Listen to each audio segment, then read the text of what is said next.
How we doing, ladies, gents and teddy bears? I sound out of breath. I just had to do a little bit of a reconnaissance. How we doing, ladies, gents and teddy bears? Look what we got here. F-18s. What's going on here? It's alright, isn't it?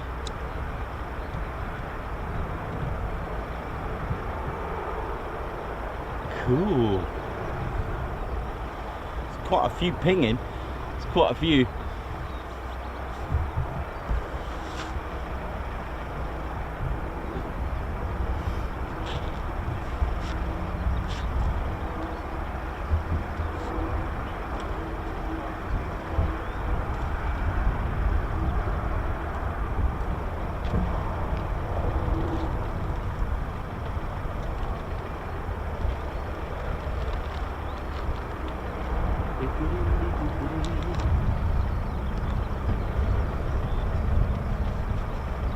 Right, sorry about that. Wasn't expecting to do a little yomp this morning. Don't worry, I'll explain later, not on the stream.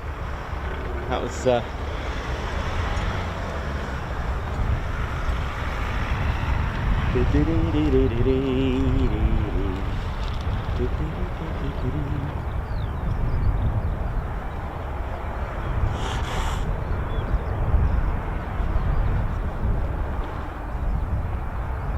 How we doing, ladies, gents, teddy bears? It's wet today, man. Oh, that's normal though, isn't it? F-18's on the scene here at Marham.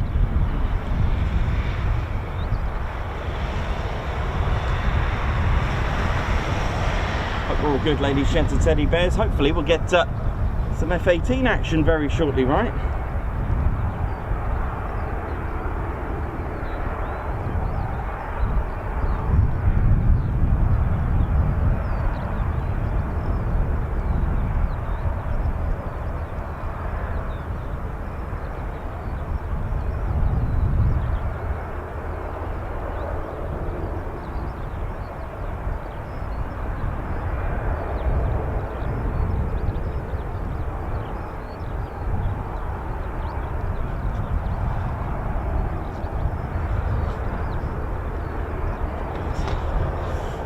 Welcome to the Ted Coningsby channel, and as you can see, we've got F-18s. This is going to be a bit of a funny one today, Ted.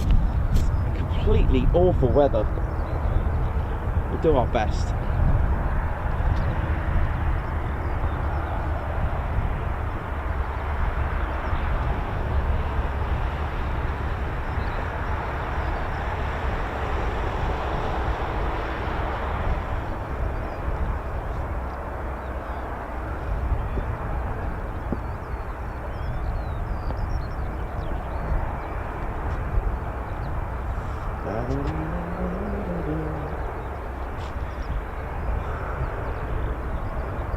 Very good morning to you, ladies, gents, and teddy bears. Ted Coningsby channel. Live here at RAF Marham, and bit of a different start with F-18s on the scene here.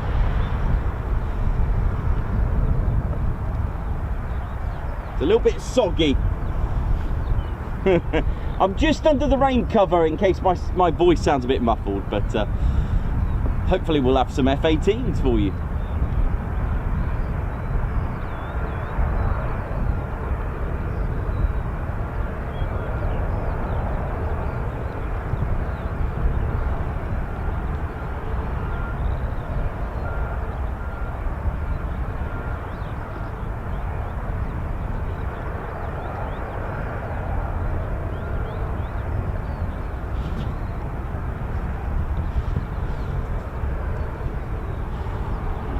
Ladies, gents, and teddy bears, if you tuned in bright and early, and welcome to our show. There are 6 F-18 Hornets here, and I believe they're of the Spanish Air Force. Is that right? Is that correct? There are quite a few exercises at the moment going on, and my guess is they are taking part in that.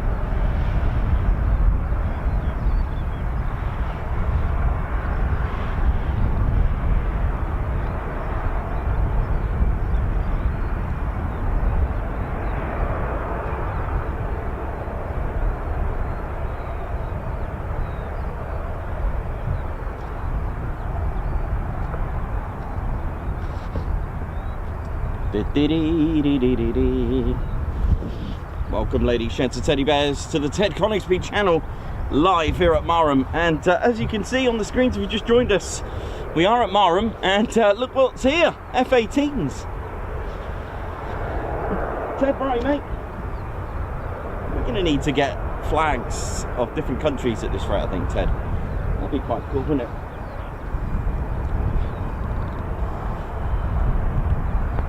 Of course, we're in Norfolk. Oh yeah!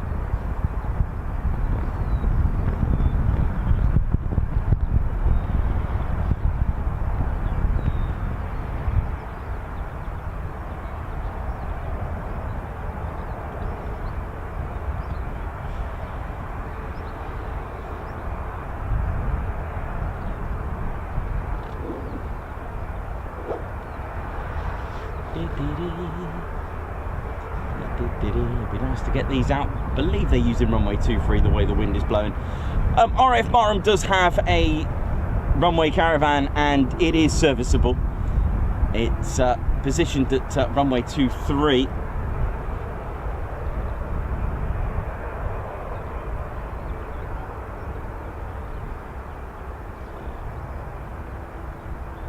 Quite nice to see, of course, different aircraft, right?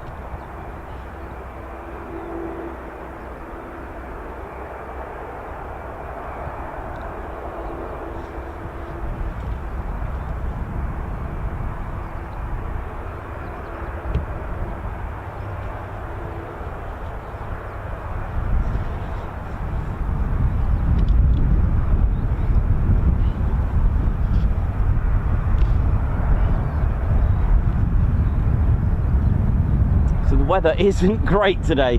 I don't think it was forecast to be like this, you know. I actually was ready for some blue skies, but we haven't got it. I was expecting the wind.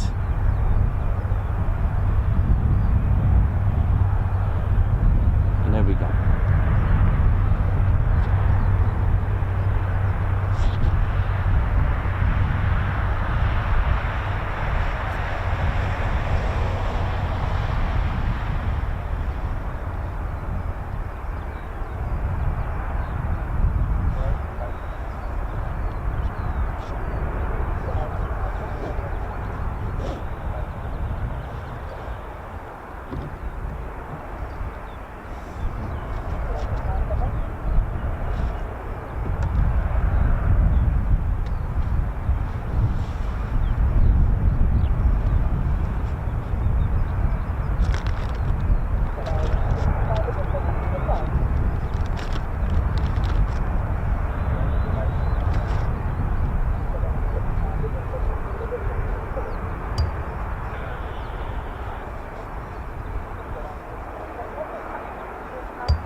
In now.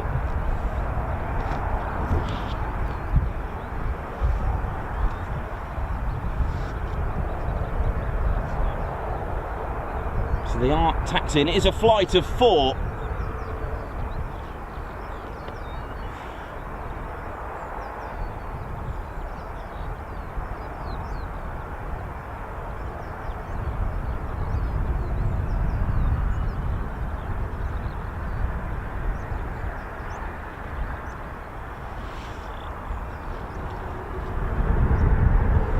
Okay, here we go, so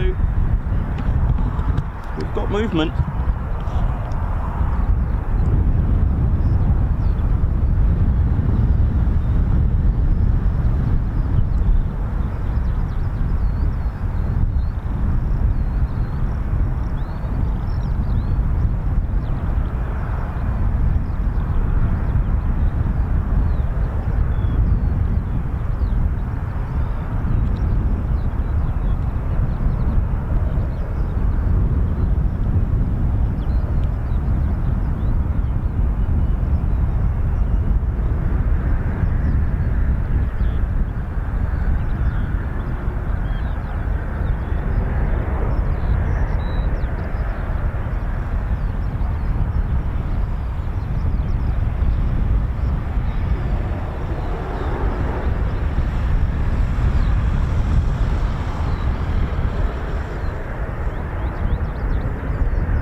Look at this.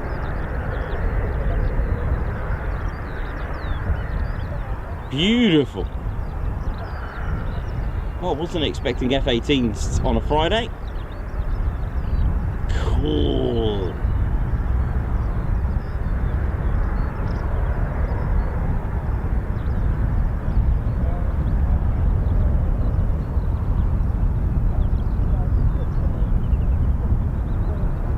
Should be a flight of 4. Sorry, just 1 second.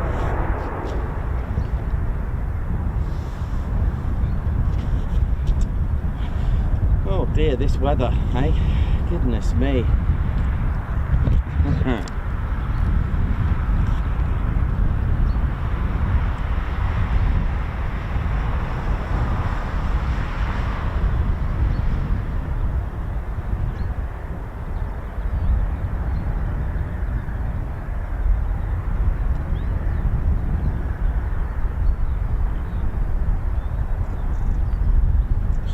Good to see different aircraft, right?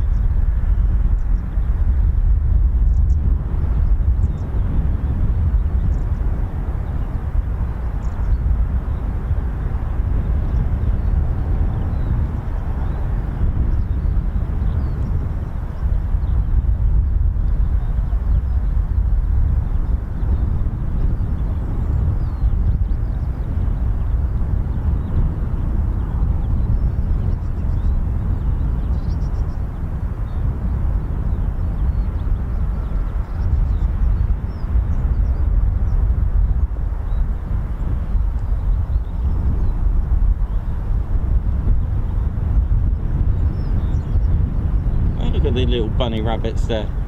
Look at them.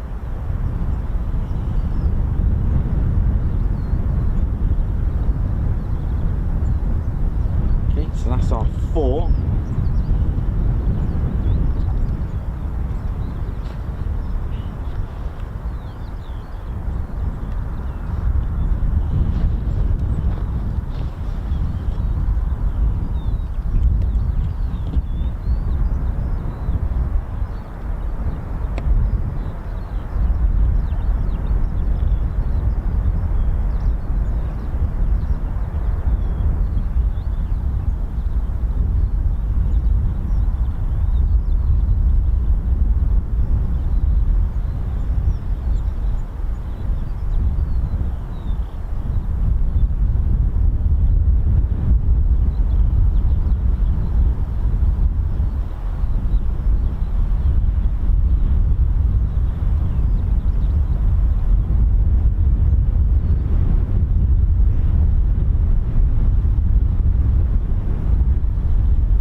So 4 F-18s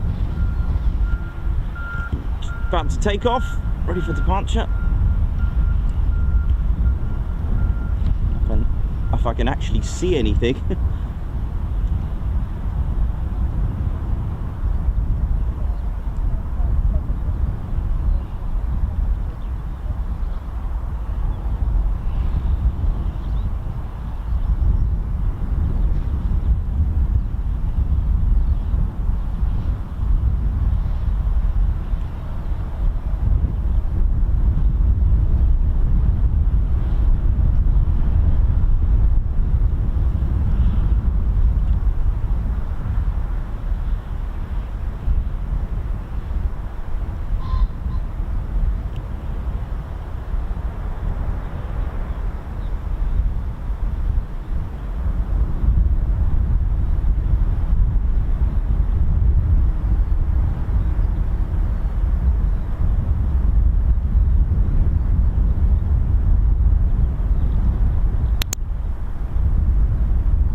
You're tuned into the Ted Coningsby channel. If you just joined us, welcome.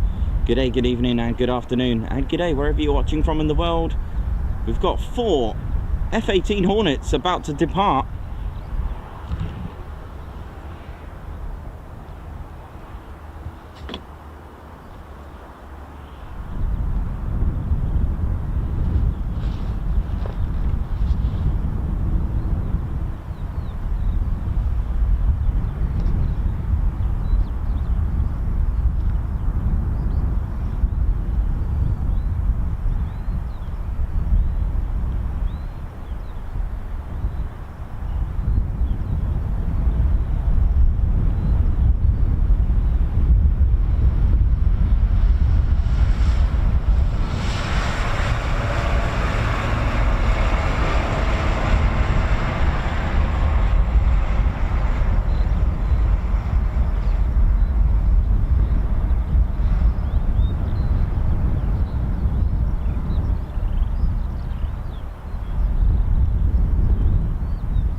Here we go.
And Hobbycraft there. Oh, if Hobbycraft are out of sale, then you know where they are. Go and speak to Marham'S F-18s. Well, they're not Marham'S, but you know what I mean.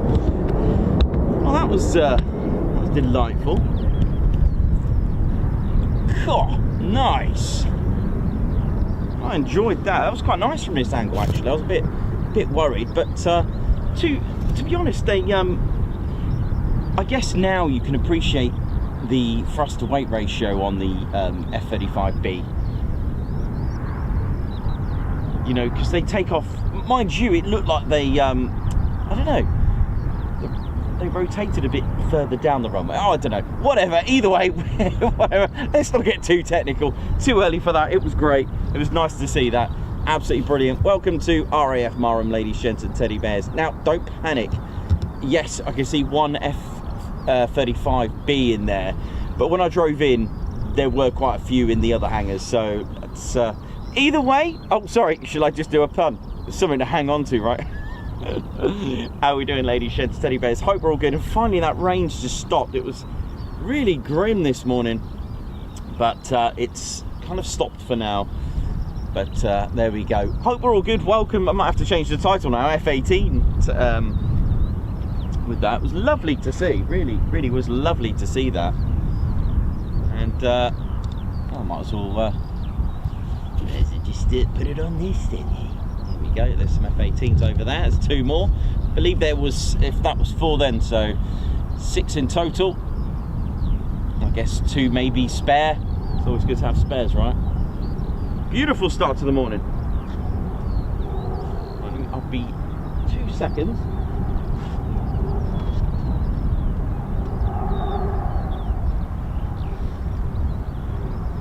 Oh, that was lovely to have F-18s this morning. Beautiful with your breakfast.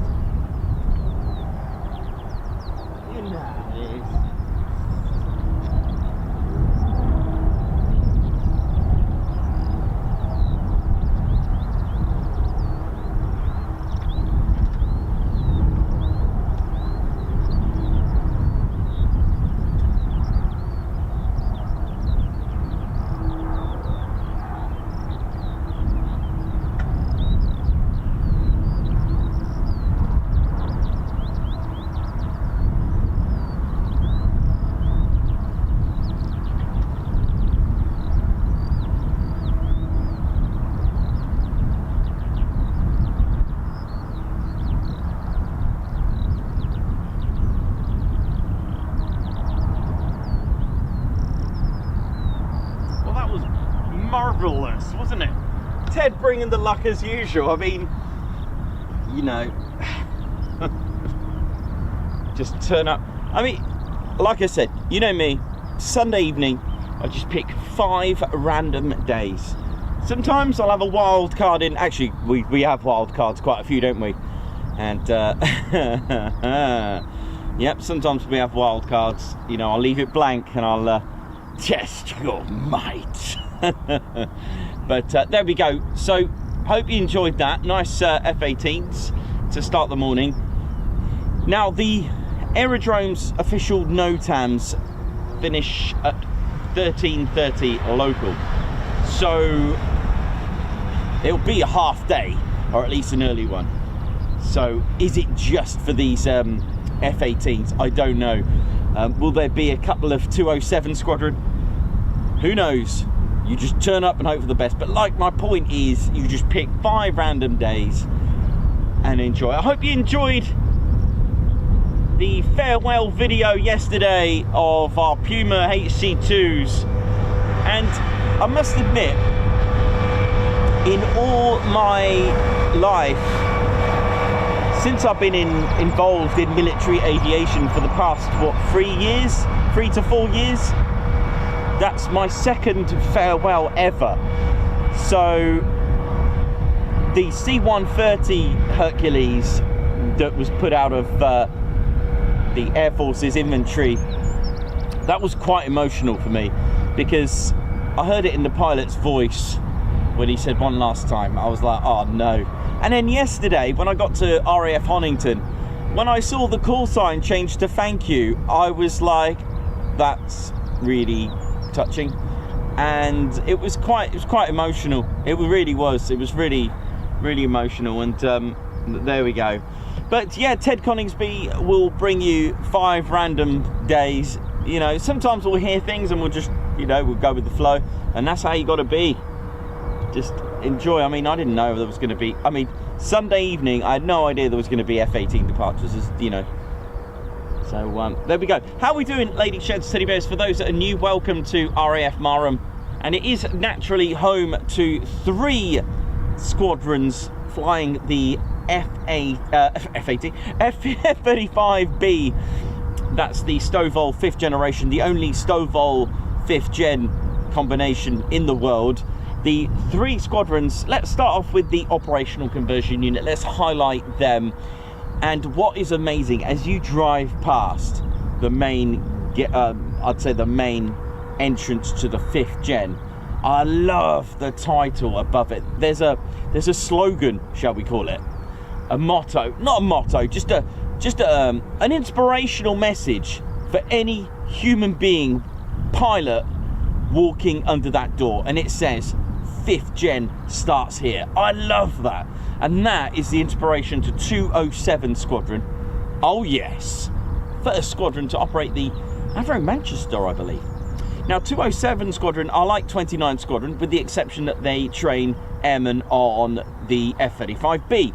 But it's not only the Royal Air Force they train, it's also the Royal Navy. All right, this, whether you're a Royal Navy pilot or an F-35B Royal Air Force pilot, you train here with 207 Squadron. So straight from a Hawk T2, after a year and a half of flying that, passing your advanced flying training, F-35B. I mean, who'd have thought? All that hard work, you're here. And of course, we do have frontline squadrons. We've got 617, actually, we've got, let's have a look, we've got 617 Squadron, which is the famous Dambusters Squadron. They're still operational today, flying the F-35B. Again, from flying their very first aircraft, the Lancaster. Who'd have thought F-35B in the future? Wow, 80 years on, eh? 80 years on. Actually, it's less than that because, you know, the F-35B was operated by 617 before, obviously, today.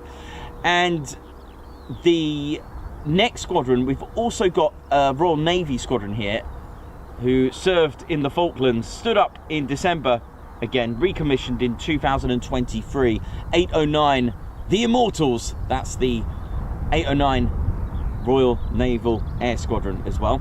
There's also one more F-35B squadron, but are not based here, and that is 17 Squadron. They're based at Edwards Air Force Base in America. I believe they're the evaluation squadron for the F-35B. There we go. I always forget about them. They are still going, 17 Squadron, and they do fly the F-35B, but they're over in the US. Pretty cool, huh?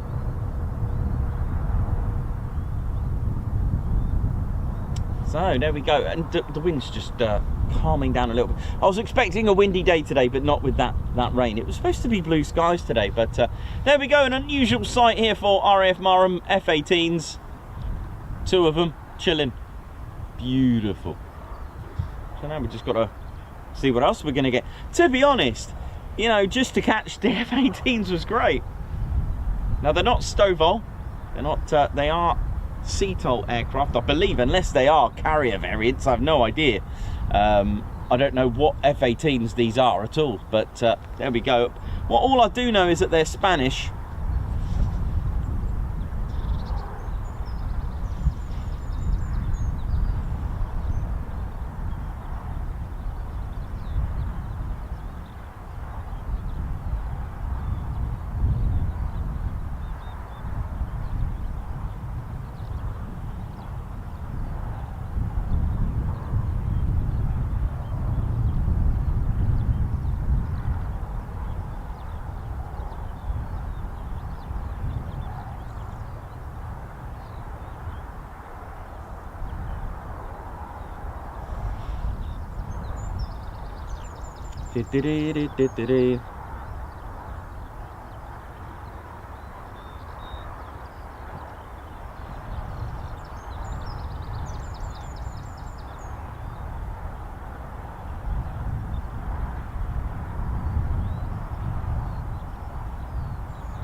So these are EF-18 Hornets. They are legacy Hornets of the Spanish Air Force, by the way, just for those interested.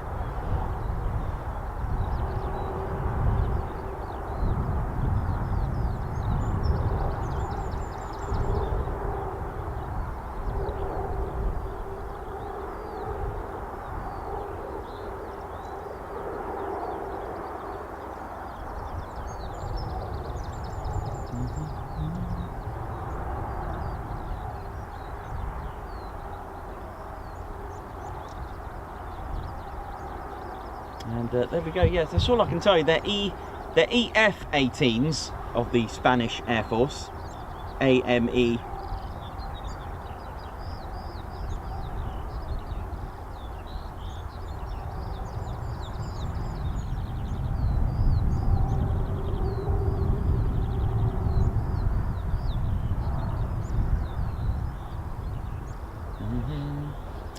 So they are legacy Hornets. They're not like Growlers or Super Hornets or anything like that. They are good old legacy classic, good old Top Gun.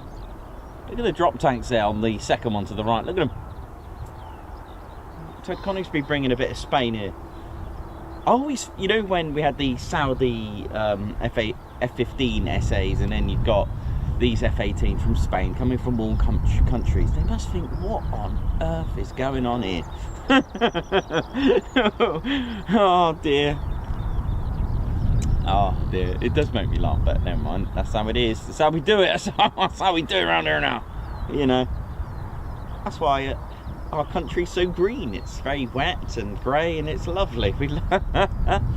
Tell you what, next week, what I might do, I've been looking at some of the history regarding black flying suits, and you may know, like the Chinook display team or the roll demo, and of course the Typhoon display team, once they've achieved their PDAs, and of course even the BBMF as well, once they achieve their PDA, which is an authority, it gives them authorization, sorry, to be able to display at air shows and festivals, etc., which is why there's a workup, there's a practice, and in May there's almost like an audit, like an examination for the BBMF, for the Typhoon display team, and of course there'll be one for the Chinook display team if there is one.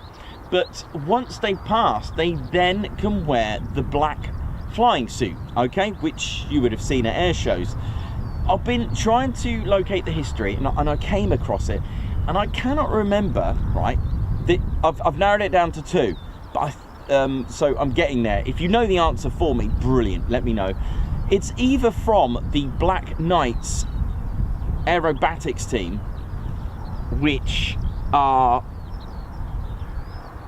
were Odium's Vampire aerobatics team, and the other option, I'm pretty sure it might be this, you know, it was an aerobatics team in the 30s, I think, or late 30s, 40s, from France. I can't remember if it stemmed from there. So it's out of 2. But what I will do, guess what? I've got a little treat for you if I remember to get it.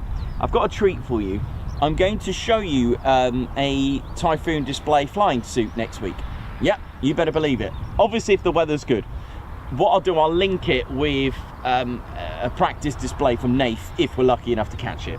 If we are, I will show you what Nath will be wearing once he's got his PDA, or even the BBMF, or even the Chinook display team. But I've got a Typhoon display team, an official ex-Typhoon display pilot one as well. Oh yeah.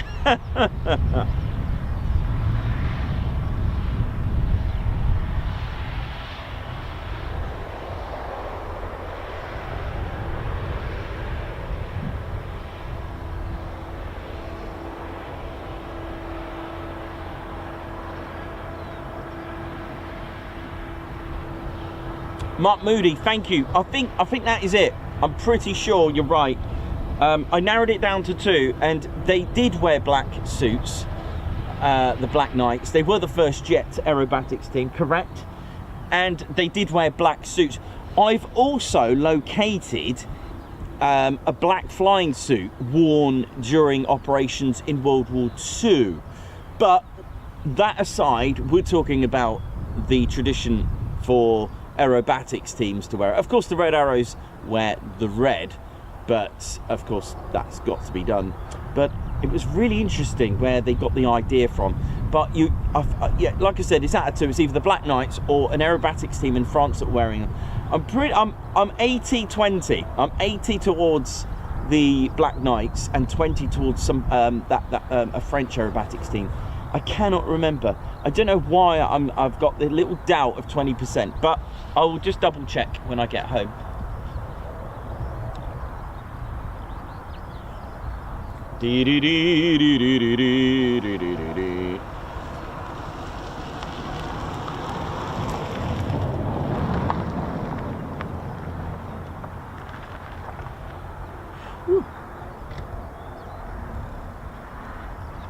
How we're doing, ladies, gents, and teddy bears. Hope we're all good. Welcome to the show.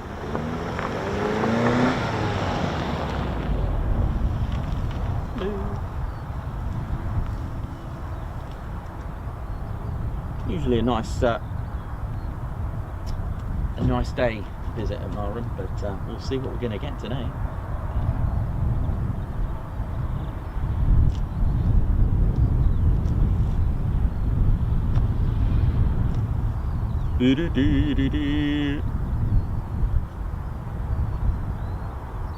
Thanks a lot, Perry, for that. So we think they're from Wing 12 or Torreon Air Base, east of Madrid, and they've got 2 squadrons, the Squadron 121, 121 and 122, both EF-18M Hornets, so we could be onto that. Thanks for that, Perry, for the info. Always good to have you on here with the info, man.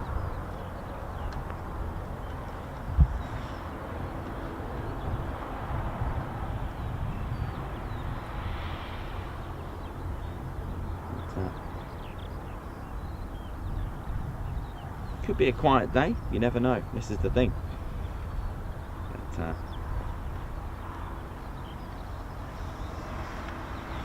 But yeah, I wonder if Turbo's handed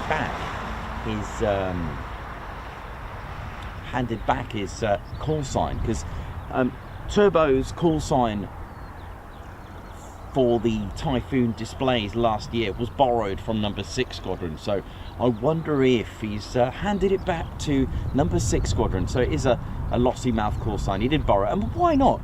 If there's a call sign out there that's got your nickname written all over it, you've got to have it. You got to have it, really.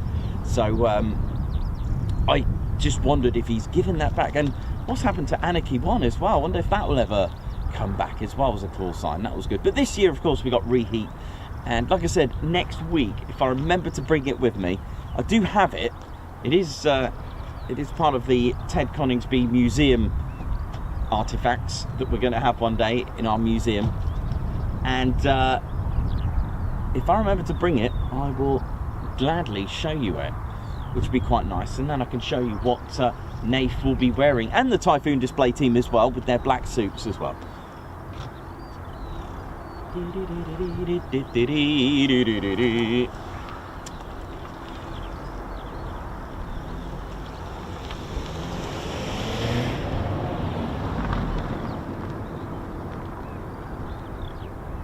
Thanks a lot, everyone who's tuned in.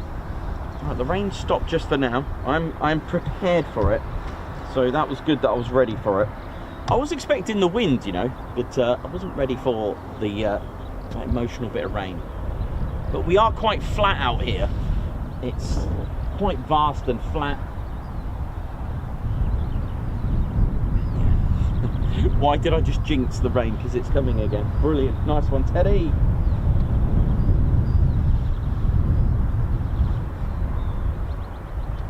That's hilarious. The rain is actually coming. So thank you very much, everyone who's tuned in this morning bright and early. There's our squadron leader, Ted Coningsby, and good luck to Sharon Chapman today, who's having a tattoo. You'll have to show us that. Heather Holloway, member for 10 months. Oi oi, thank you very much.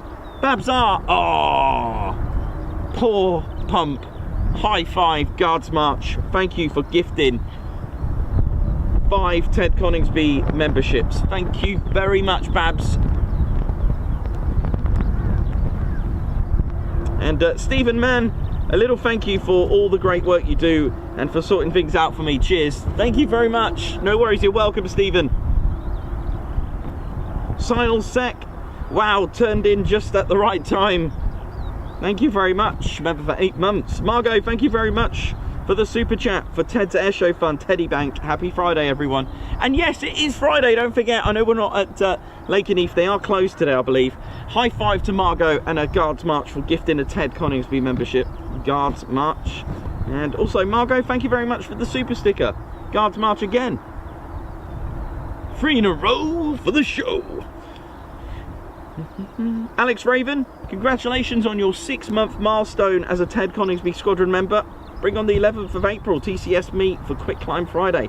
Thanks, Nikos. Thank you. Jenny B, thank you very much for the super chat. Happy Friday, yay, birthday weekend. Oh, cool, well, happy birthday weekend to Jenny B. Sharon Chapman, oh, that's quite coincidental because she put, bring on the ink. Nice one, you'll have to show us what you got. And congratulations on your 6-month milestone as well. Guards March. Paw Pump, high five, Guards March. White Wizard, what up? Thank you very much. Thank you for gifting a 5 Ted Coningsby memberships. That's amazing. Thank you very much.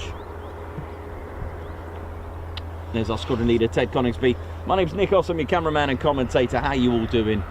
And we've got 4 of the F-18s airborne currently at the minute, so no idea when they're coming back, but there we go.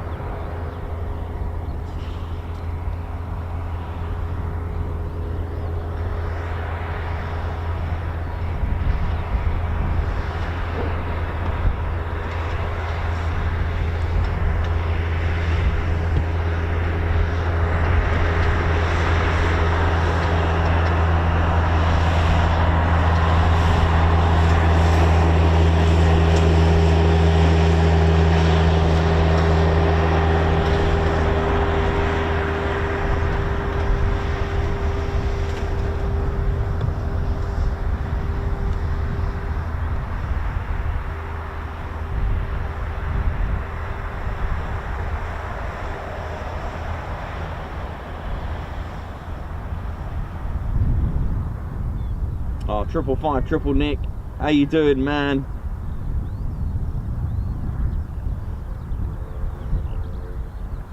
Thanks, everyone.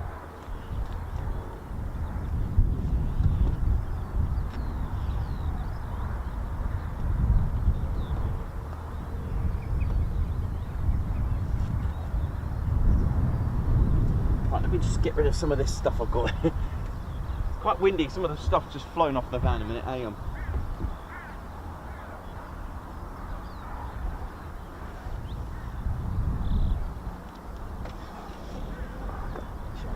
See while I'm here.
just having a quick cup of tea while I'm here.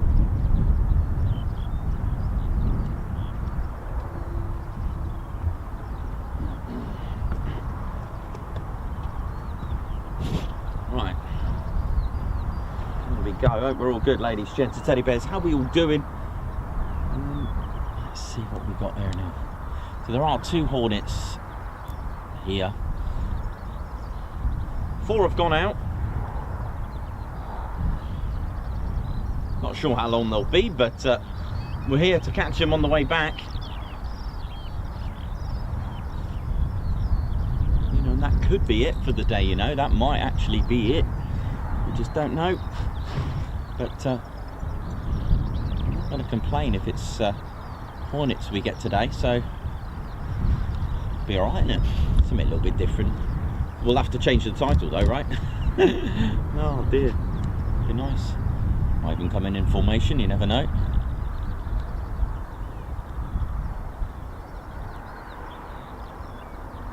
Look at that lonely Hornet. Look at it.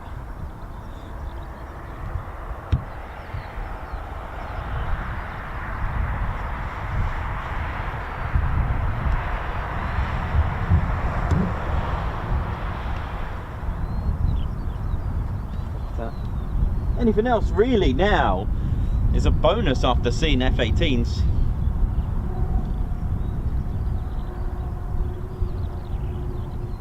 It was quite interesting. I heard them start about 7:15 this morning, and I was thinking, I know that sound.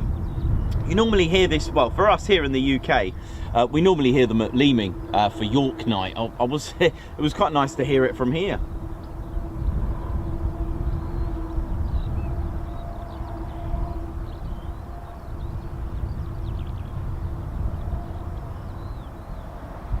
Welcome to RAF Marham, ladies, gents, and teddy bears.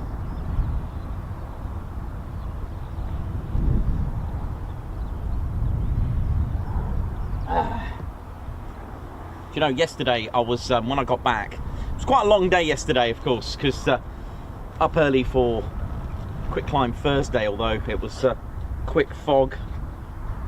It was pretty bad, wasn't it?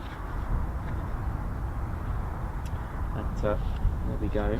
But when I got home, well, actually after Quick Climb Thursday, what did I do? I went to Honington to get the farewell fly past. I hope you enjoyed that. It was sad to see that. I understand, but I suppose aircraft, they do have an expiry date in the end, ultimately.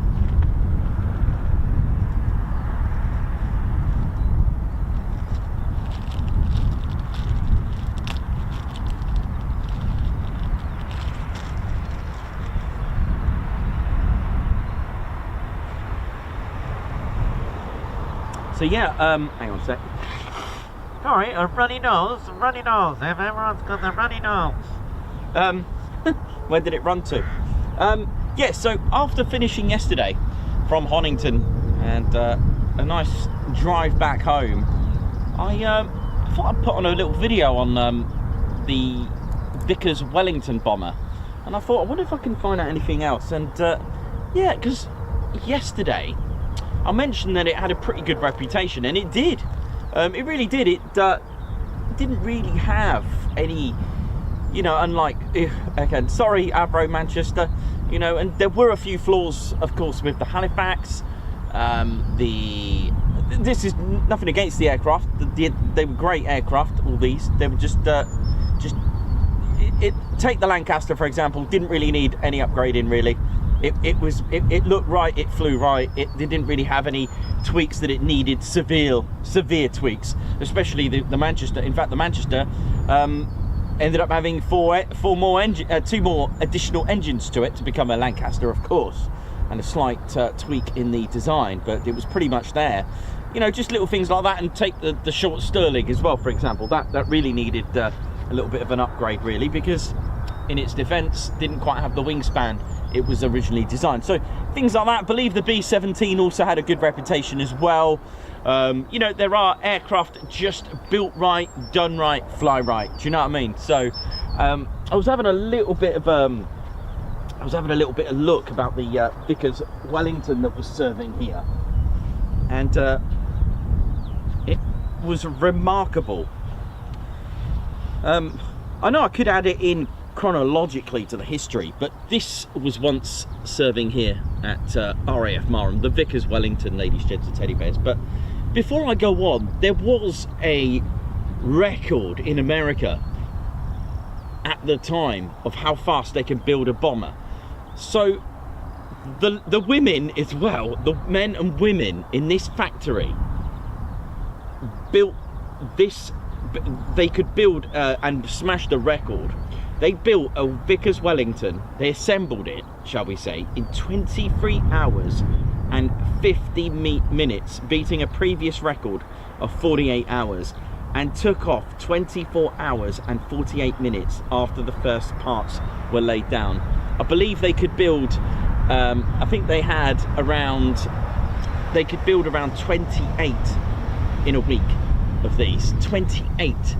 And what's amazing is the original design, or shall we say the design, comes from Barnes Wallis, the legend himself, who was designing and designed the bouncing bomb, also the other top secret mission, the hardball of 618 Squadron.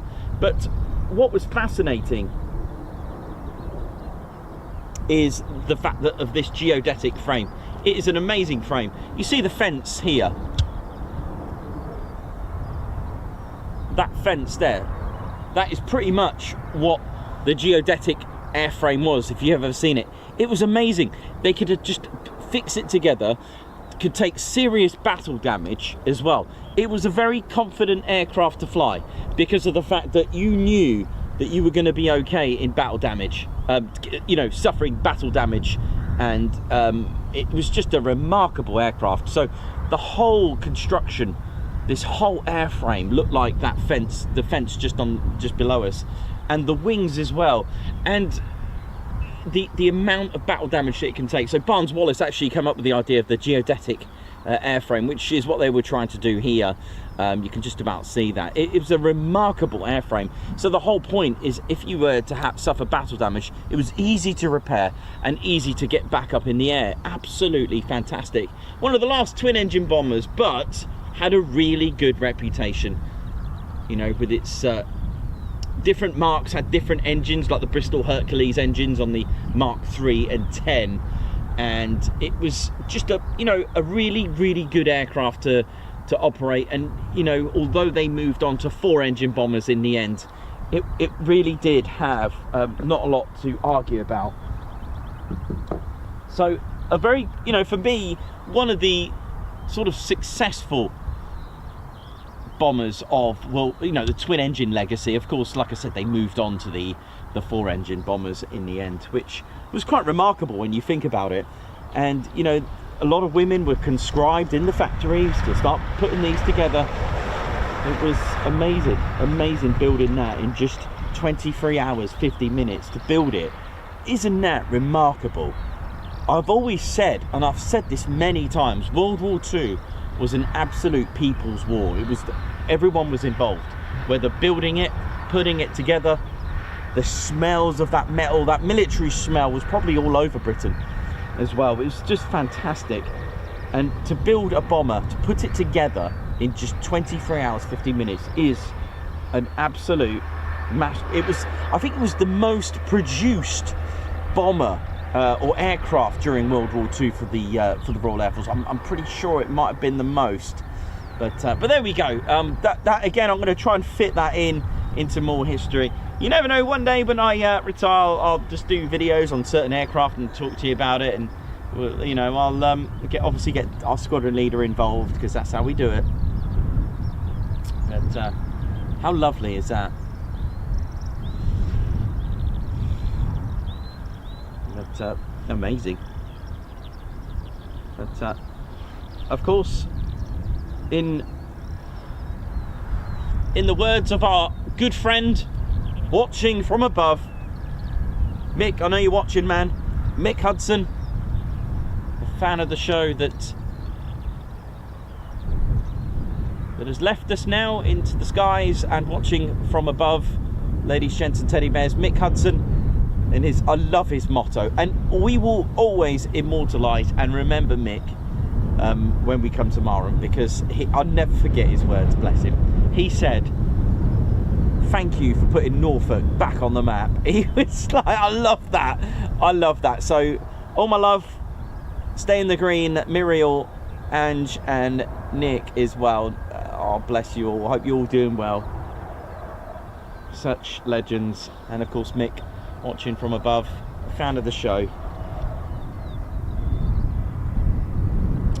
But as Mick said, putting Norfolk back on the map, Marham has a big, strong hold on Norfolk itself, because it was acting and served as a defender of Norfolk, ladies, gents and teddy bears. It really is. And Ted here flying the Norfolk flag, because it really was, in all its defence, an airfield that dates back to 1916. I know, just before Ted. I'm kidding, Ted, I'm joking, mate. He said he's going to send Reggie on me. Big shout to the RAF regiment as well. Oh dear. But there it is, the Defender of Norfolk, ladies, gents and teddy bears, and it's built very close to the former Royal Naval Air Station Narborough, and it was later named Royal Air Force Narborough, which is just over there. Ted's just pointing where it is. It's over there, is it, Ted? It's not far. It's about, I don't know, would you say it's about two miles the way the backwards crow flies? About that. It's not far at all. It's just up the road. And it was originally a military training site, and the original modern day Marham is built within the original site as well. So in 1916 this was RFC Marham. It was, oh yes, and throughout the First World War, Marham's role was literally defending Norfolk. This very flag, I don't know if is it that old, this flag? We're not sure, are we?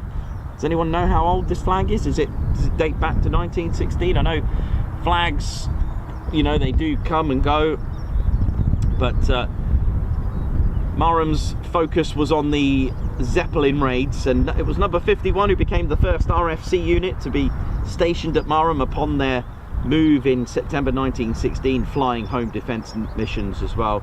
But on the night of the 27th-28th November 1916, Lieutenant Gamer of 51 Squadron took off from Marham to intercept Zeppelin L-21. However, he crashed his Royal Aircraft Factory FE-2B and was sadly killed after making no contact. The L-21 was later shot down near Lowestoft by the Royal Naval Air Service crews.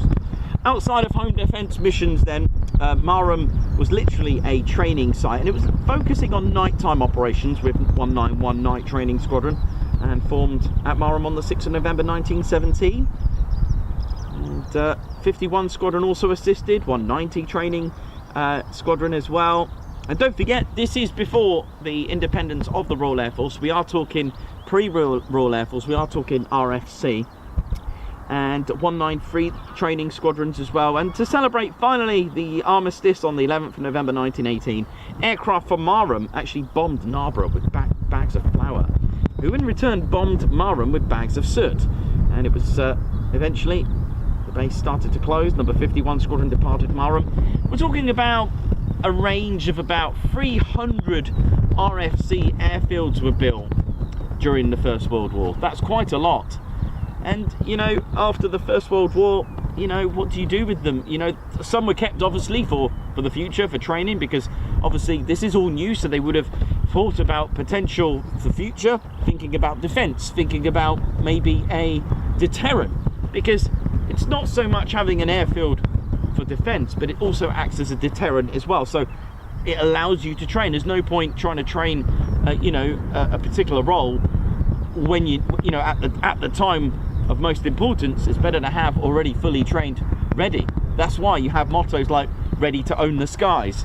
That's why you have deter, which is the Marham's motto here, to deter.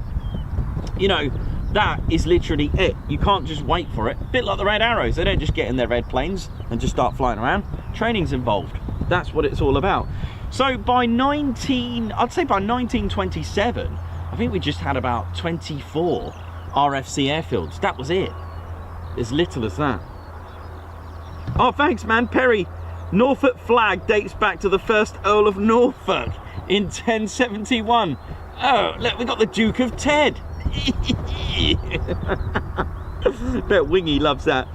Oh dear, oh dear. But 1935, of course, with Mildenhall opening in 1934, that meant one thing though, Lady Shenton teddy bears, that meant one thing. Things were obviously heating up. Things weren't quite right in Europe, were they? And in the first half of 1935, work started back up. And a lot of airfields were actually selected to be rebuilt, recommissioned. What we got up there, Teddy?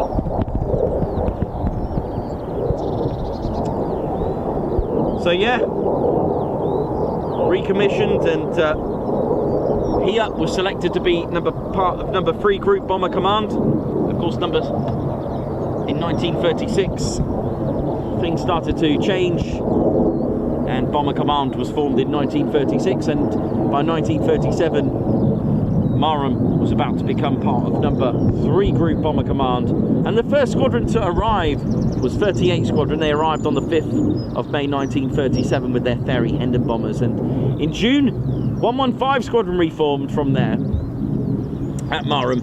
And there were squadrons, I think it was 38, that came from Mildenhall and arrived here, and with the B flight, they became 115 Squadron, who reformed here, and they had the Handley Page Harrow initially sharing the Hendons of 38 Squadron.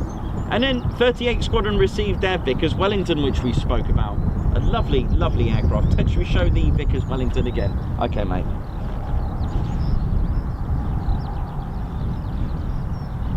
Have to get a Fairey Hendon as well, you know.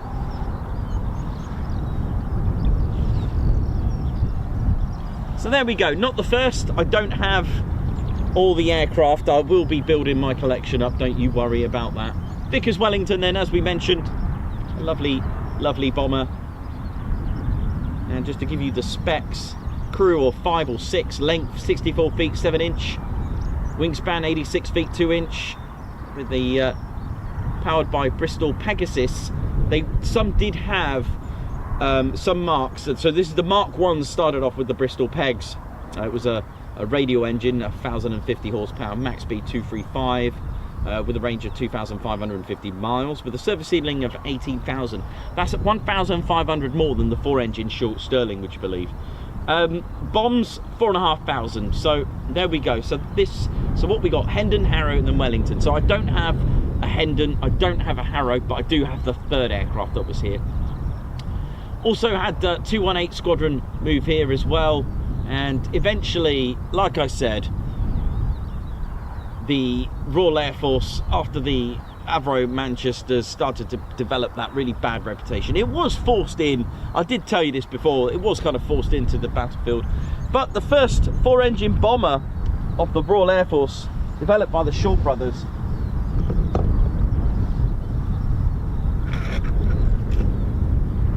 was this huge short Stirling bomber.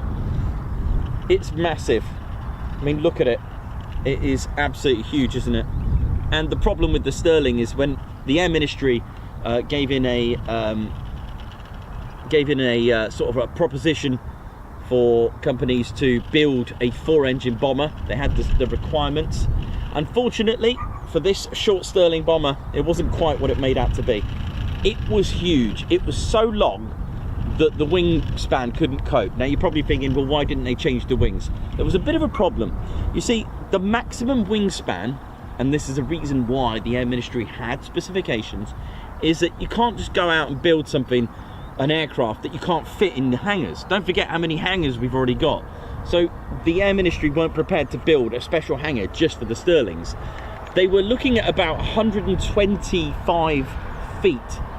This is 102, I think. It was just literally, sorry for the pun, it was just short. 102, but they wanted it out here, all right? Which I understand why, because it's so big. And it was the first 4-engine bomber, although mine's got 3. And oh, that's clearly for us, isn't it? We're the only ones here now. Oh gosh, here we go. We're gonna get an oi here or something.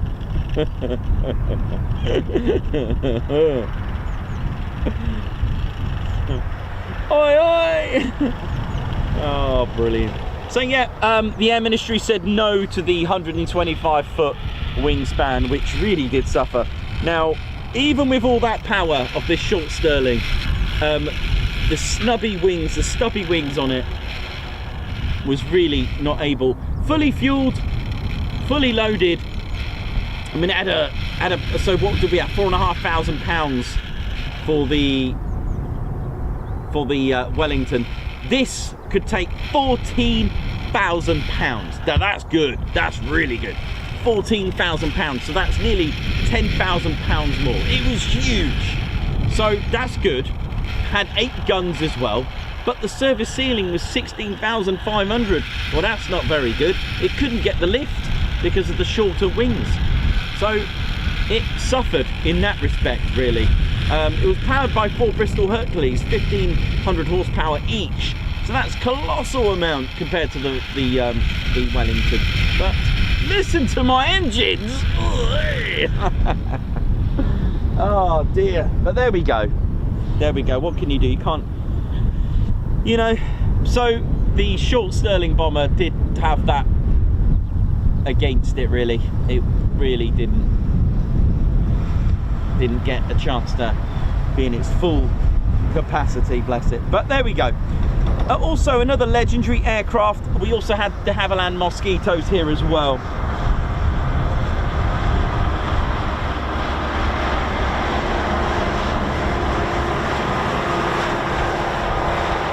See if I can get a Mozzie. Have I got a Mozzie? I think I have. He's got a Mozzie.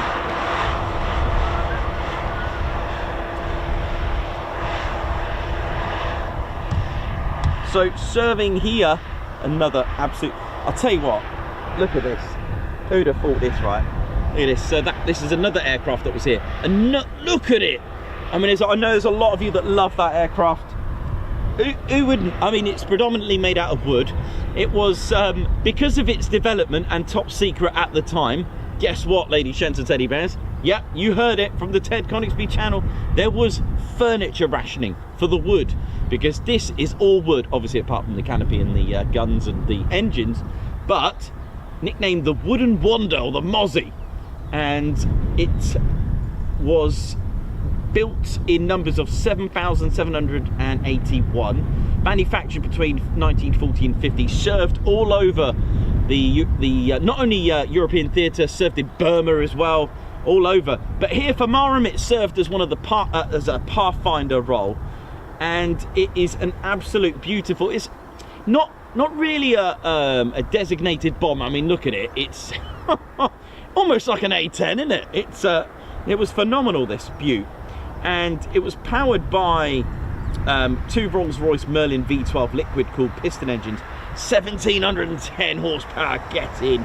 Performance 415 miles per hour, 4 7mm Browning machine guns, and 4 20mm Hispano cannons, with a 4,000 pound of bomb load. Also had avionics and GE radio navigation as well. Service ceiling 37,000 feet, which is absolutely incredible. A range of 1,300 miles. So, you know, that is a very well-made aircraft, really. So that was with 105 Squadron as well,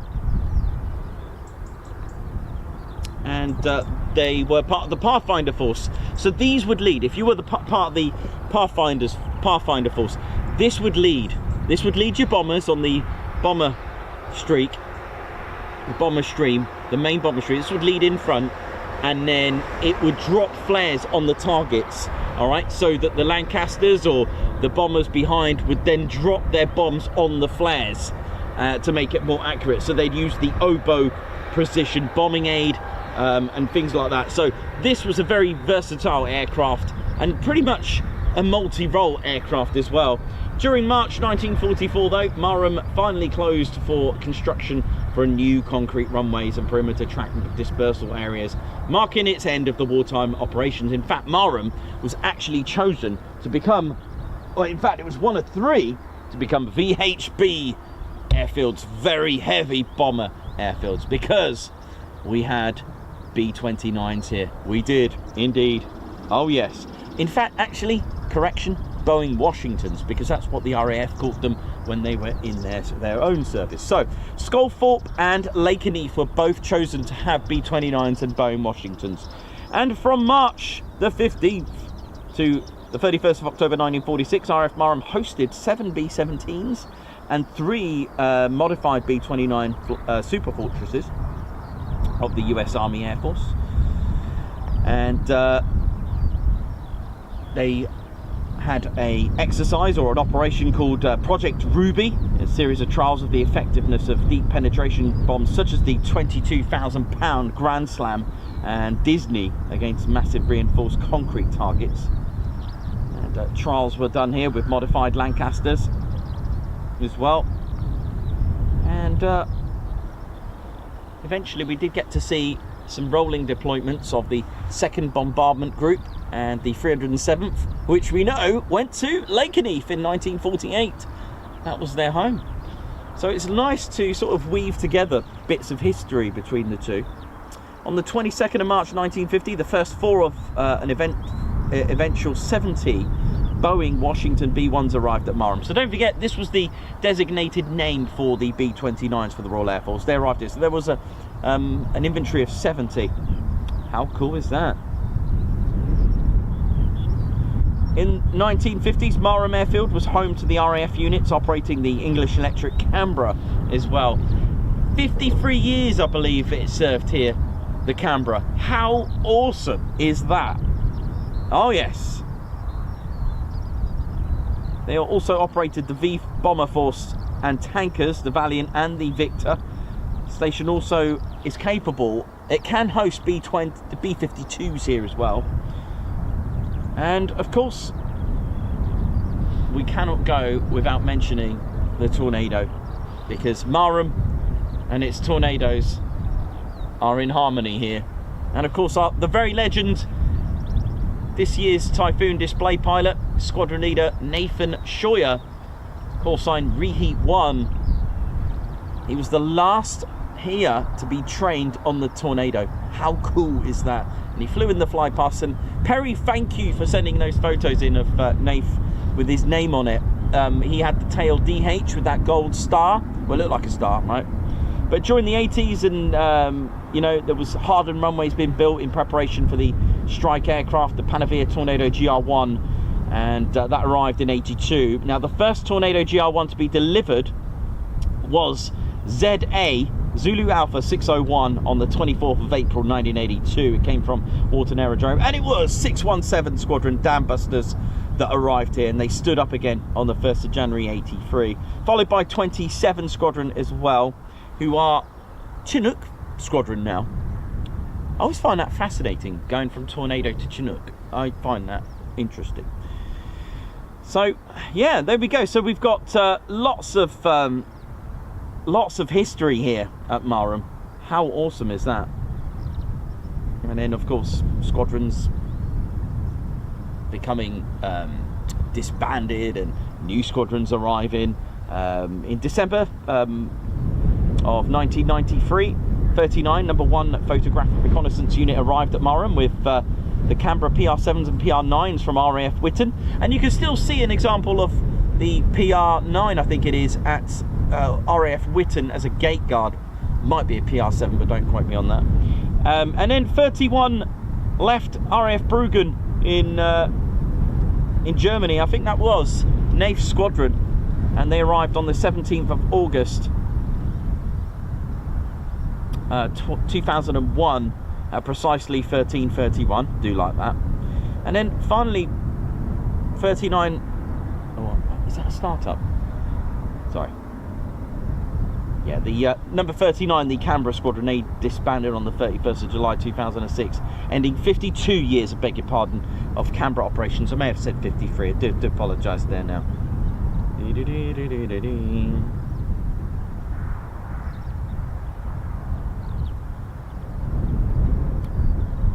So the Tornado served very well here at Marham, taking part in a lot of operations as well, in the Op Shader, I think Operation Elemi as well. And you can, and of course, please link your visit to Marham with the Marham RAF Marham Heritage Centre, RAF Marham's Aviation Heritage Centre. Go and check it out. Have a go on the virtual Lancaster virtual reality VR Lancaster. Go and have a go at that. That's just that blew my mind. That did. Go and see the guys and girls there. Do go online and check what days are open. I think it's Tuesday and Wednesdays and the last Saturday of every month. That's something we love doing. And do give a donation as well. They have some amazing goodies. So with the Tornadoes then, it was time for their farewell fly past, which is very sad, of course. The final flight, 14th of March, I think it was, during the disbandment parade. And they were completely retired 1st of April 2019. So 14th of March, disbandment parade in 2019. And it was time for a completely new, completely new aircraft. The F-35B, which this was next. This was going to take over. And it's the only F-35B base in England. And it was the 6th of June 2018 when 4 F-35Bs of 617 Squadron, Dambusters, supported by Voyagers and Atlas as well, made the 8-hour transit flight. And also 207 Squadron arrived on the 5th of July 2017 as well. The 207 Squadron were announced to become the operational conversion unit, and they arrived at Marham on the 16th of July 2019. So sorry about that, just to confirm, it was 6th of June 2018 617 Squadron arrived, and 16th of July 2019 when 207 reformed, and officially it was done in August the 1st to be exact. So there we go, and they've been coming in dribs and drabs, of course. It's not like Reggie when he goes to Argos and just goes and gets an F-35B. But there we go.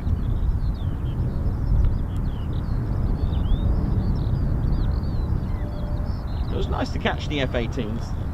I do have a feeling that might be all we're going to get today. I'm not 100% sure, but it's still only 9 o'clock. Nice little Hornet there to look at, eh? Oh. Got an airman there. Ground crew, how you doing?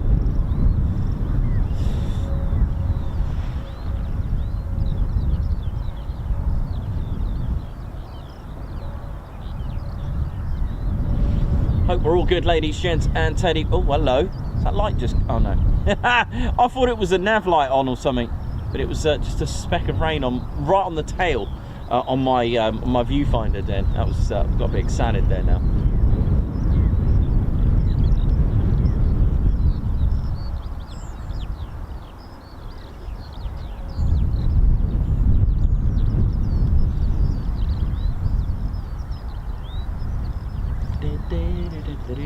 That kind of wraps up Marham's history.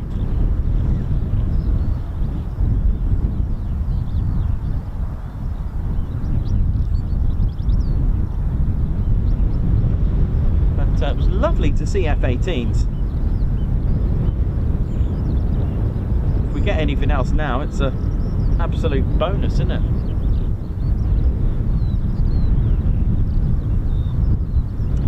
So, squadrons that are based here, of course, 617 Squadron, 2620 Squadron Royal Auxiliary Air Force Regiment, 207 Squadron, the Operational Conversion Unit, 15 Squadron RAF Regiment as well based here, and number 6 RAF Police and Security Squadron F-35 based here. Units, we have Lightning Force HQ, and of course, not forgetting 809 Naval Air Squadron as well. The only aircraft actually flying here is the F-35B, and of course, anything else that happens. There is, I think Marham'S Flying Club here.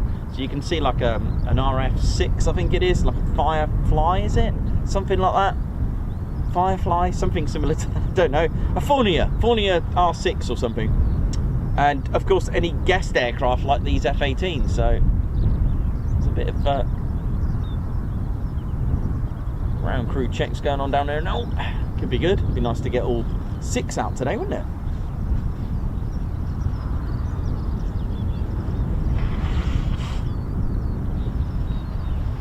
Right, I'm just going to grab a quick cup of tea. I hope you enjoyed the history, of course. It's always nice to put in any extras. And I hope you enjoyed the little extra bonus items that I threw in there as well.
Will we get F-35s as well?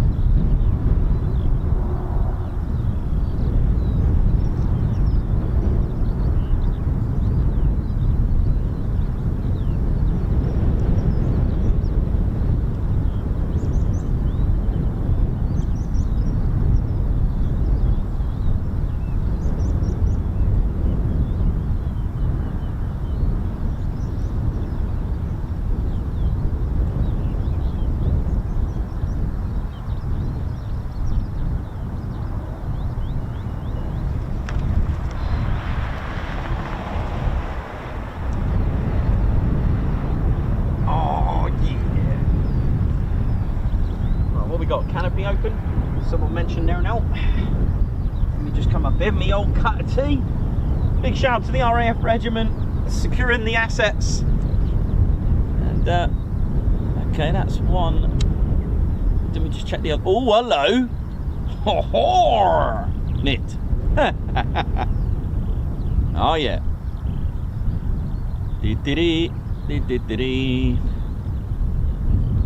Okay. Could be good, innit? That's right, Hornet style.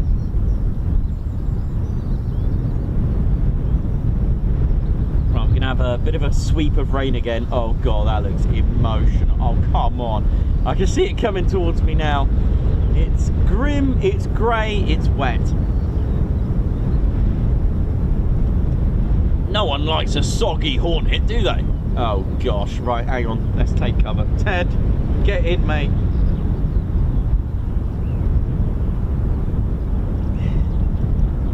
Right, this looks rough.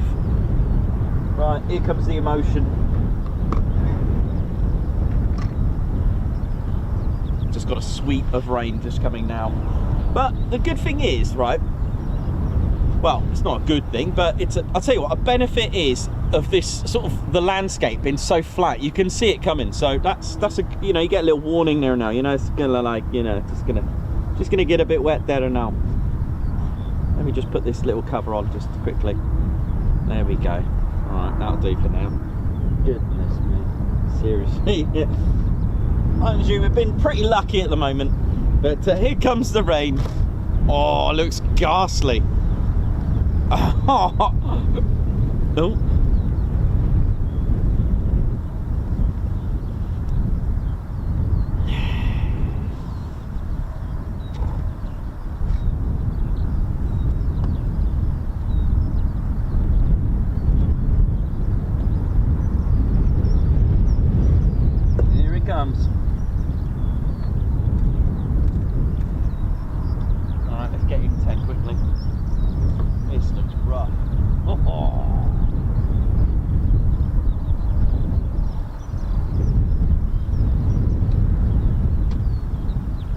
play. Good big shout to the ground crew working in there. Goodness me.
With us, just gonna have to ride this out. Oh, looks pretty grim.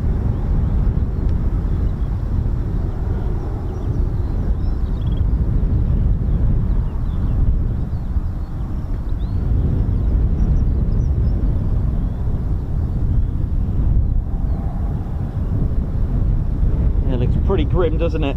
Goodness me.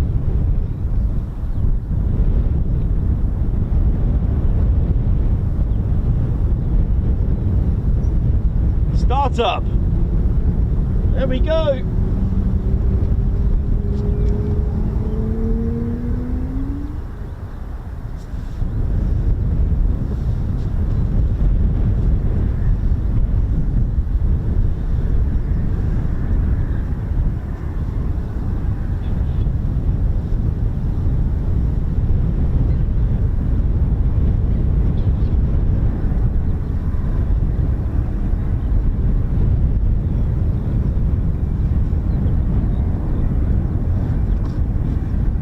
So I'm pretty sure they're powered by the two General Electric F404 turbofan engines, producing 17,700 pounds of thrust on these.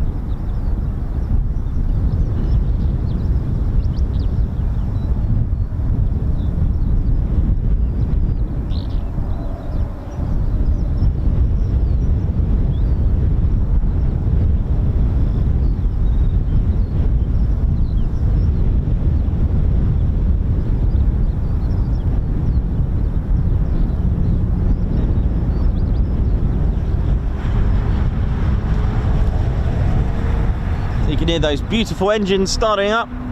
Lovely howl.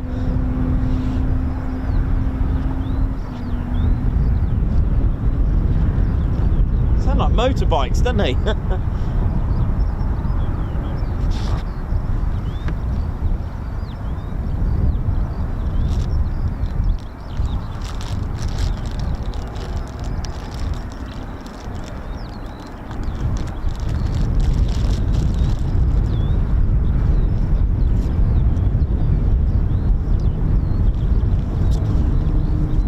The startup, beautiful.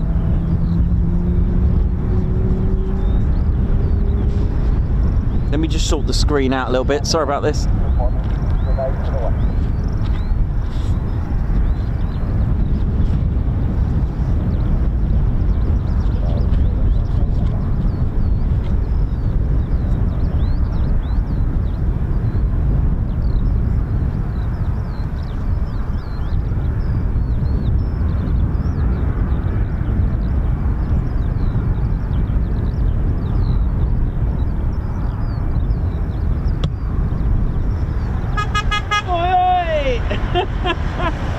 Everywhere we go, always take the Teddy with you. Woo! Come on.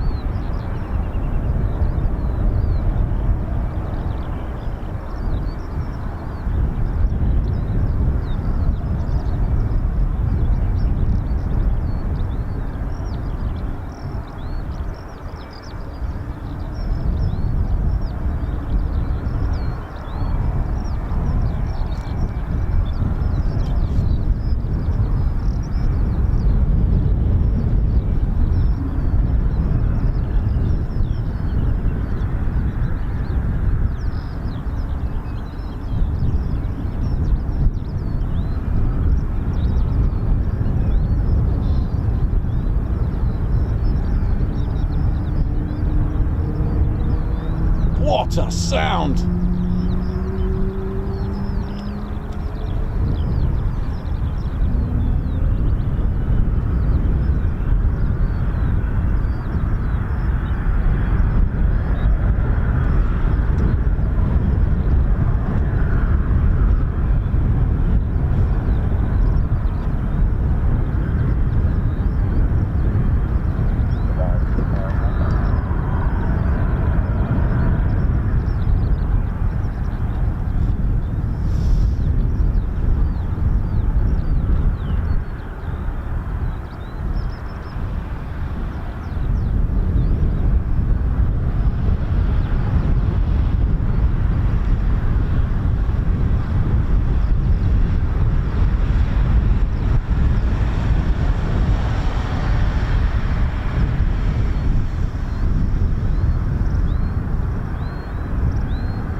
Getting a bit grim at the moment, so just literally just bear with us for a moment. Goodness me,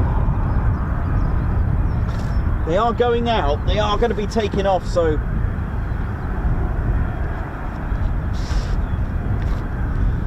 hang tight with us. I'll just keep wiping this screen a little bit as I can, but there's a lot more rain coming now. It's pretty bad actually. Goodness me.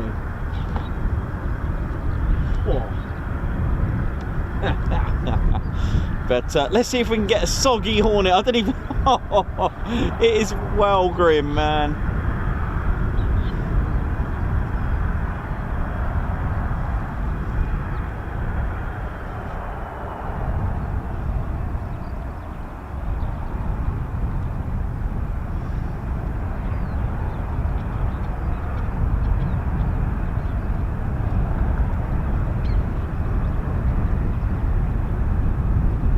I thought it was supposed to be sunny today. It really, surely it was sunny today. They got it completely wrong. Unless I looked at the wrong day.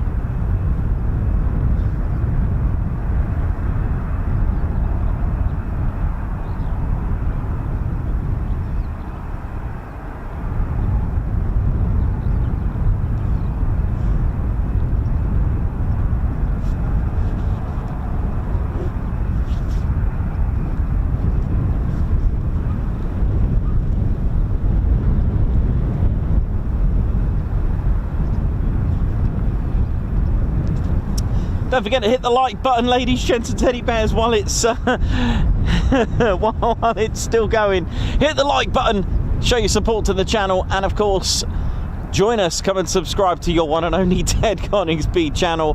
Rain, sleet or snow, we're in it. And give us a like and a subscribe. And also don't forget to marry up the subscribe button with the notification bell button, where you'll be notified of our latest and greatest live streams and videos as well. Come and join us. We are the one and only unique military aviation streaming channel that's about to get absolutely wet.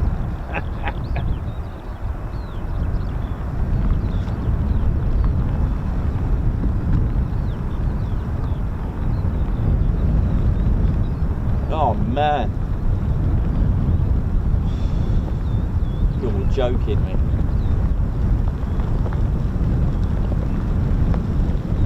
Yeah, that's pretty bad. And we're going in it. Oh. roughness. Well, here we go. We're about to get destroyed now.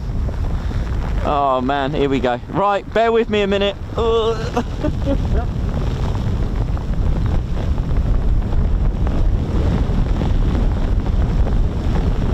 man, that's rough, man. There we go. The F-18 has just disappeared.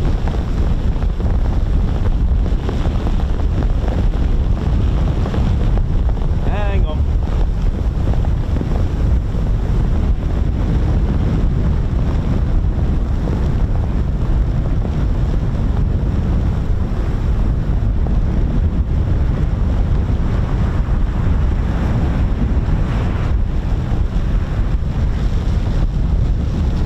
Right, hang on a minute. Got a little bit of a problem here now. Woo! Right, just one sec. Ah!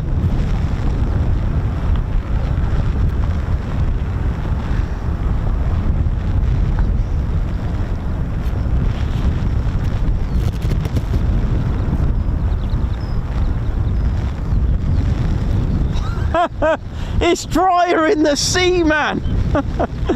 Oh mate, this is rough. Oh dear, right, 1 second. That should sort that bit out there. Oh man. What the?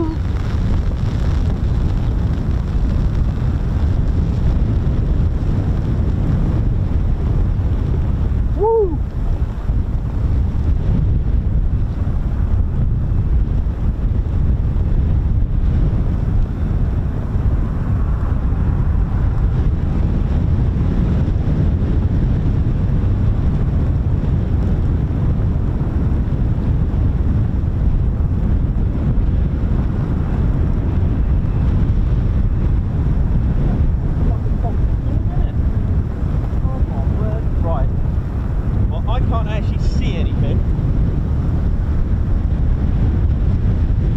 Mackerel, man.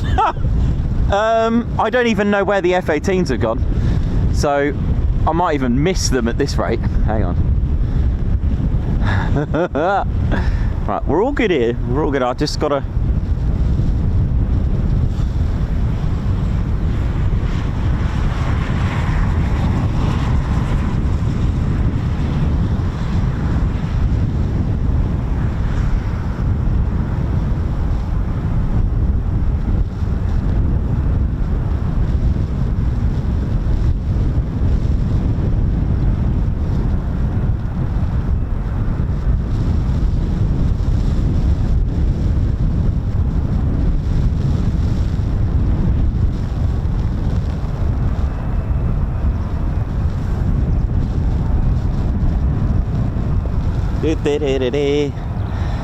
Right, I can see blue skies. I can see blue skies. Come on.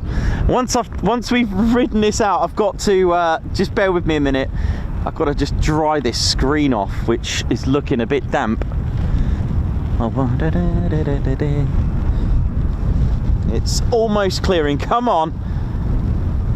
And if I miss these F-18s, I do apologise, because are they taxiing? Please don't taxi yet. Right, come on. And then I've got a few seconds to somehow dry this screen off really quickly to make it a bit enjoyable for you. What I've done, I've just turned the camera away from the rain, but it's... you can't beat a bit of horizontal range, you know what I mean? Right, okay, that's fine. They're still there. Okay, just bear with me. It's almost right. I can see that very pale blue. And let me just try and soak this rain off here just for a minute. Don't mind it anywhere else, it's fine. Just got to get this off here, which is struggling because there's quite a lot of it. There we go. Let's try and get this off so I don't get any splashes. Just a bit more to go. It's just slowly dying down now, that rain. And then I'll assess the situation, see what we got. Just bear with me a moment. Thank you. Woo! go! Oh, that was fresh.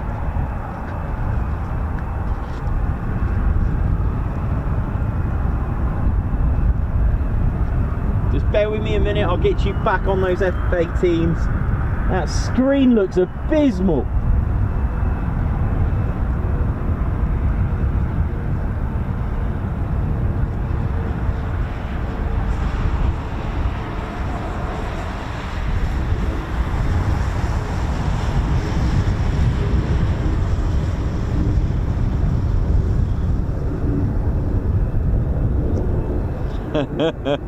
We're almost in the green. We're almost, let's have a look. Is that right there like that?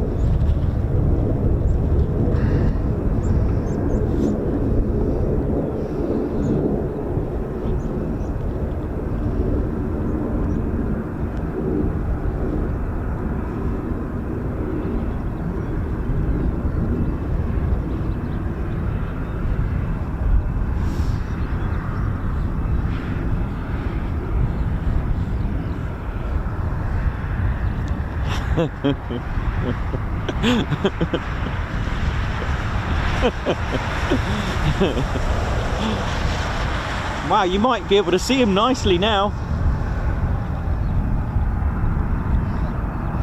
This is why tea is the most important part of your day. To bring it. Just a little bit. It is slowly going now. Come on. I am literally frozen to the bone, but I'll be alright in a minute. I'm just going to go and get my heaters on. Oh yeah. Please just don't taxi yet. I don't want them to taxi just yet. I want to... Oh, is that it? Is that the end of the rain? Right, hang on. Cool.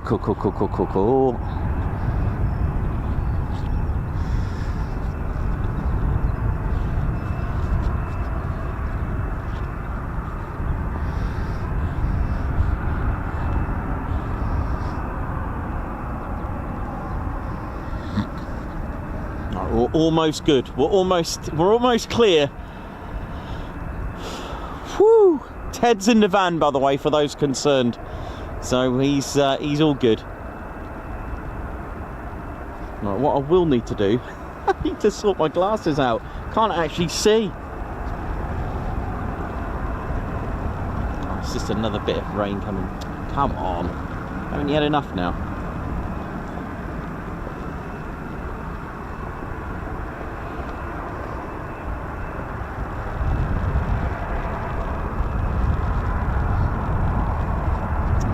Okay, another dose. Hang on then.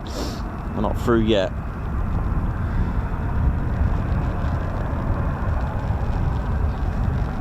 Oh, behind me looks like a scene from Lord of the Rings. Mordor.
Almost done.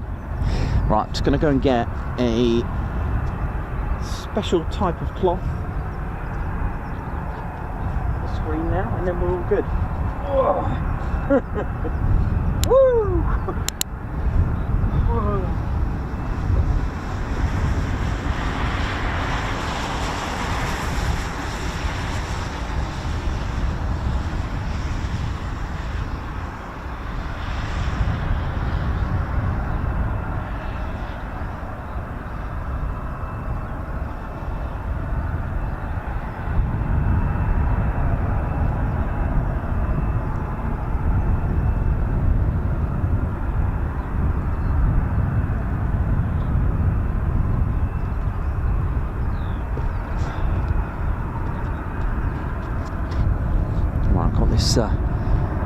Sorry, just one more. It should just soak up any of the sorry about this, give me a sec. If I can just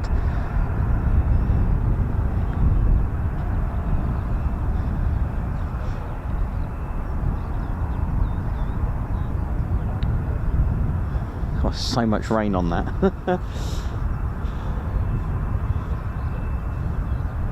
I think we're in the clear now. I think we're alright, are we, Ted?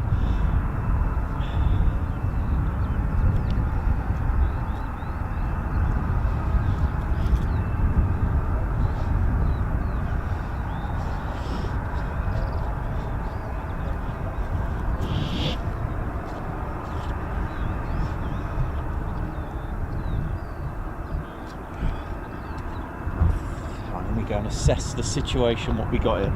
Right, a very wet camera. Okay, let's dry that out.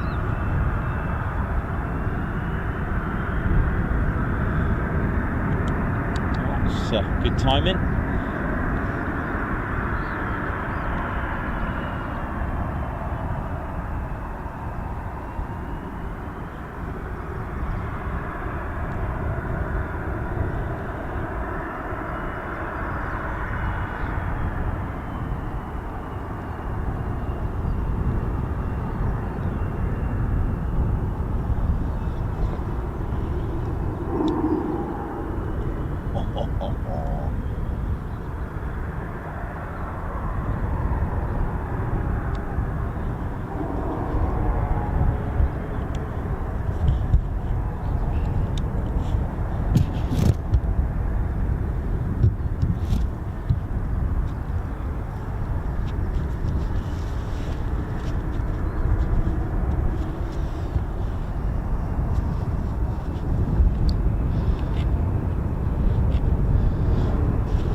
screen out really quickly. Hang on.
Looks cool. That looks like it's gone in that building there.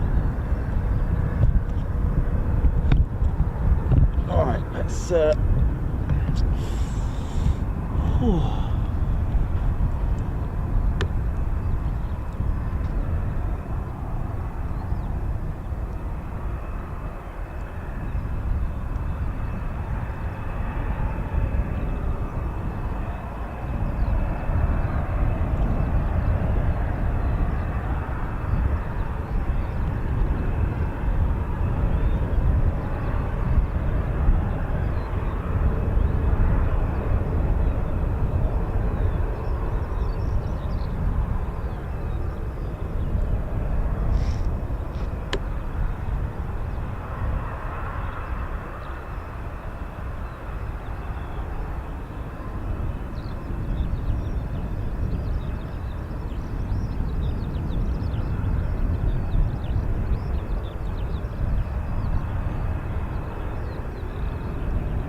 F-18s then for the day.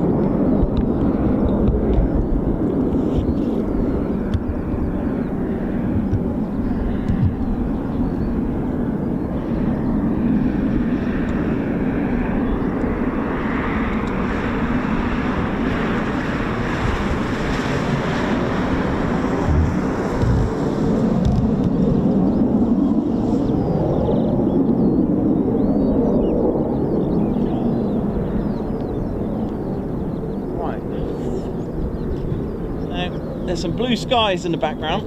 I just got to sort this out there now. I've got to go and clean the screen a little bit. It looks a bit smeary.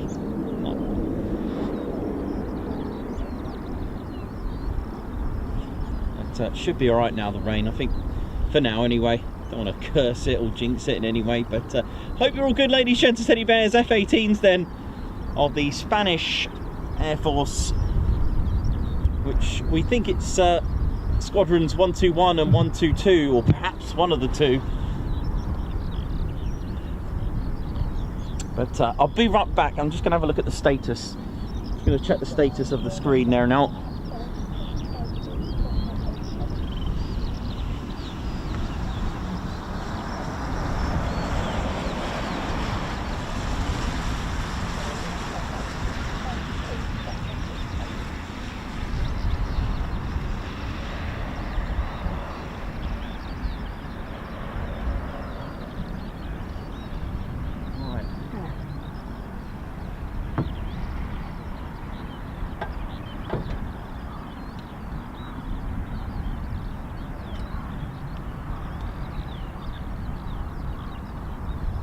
To get a bit of F-18s though, isn't it?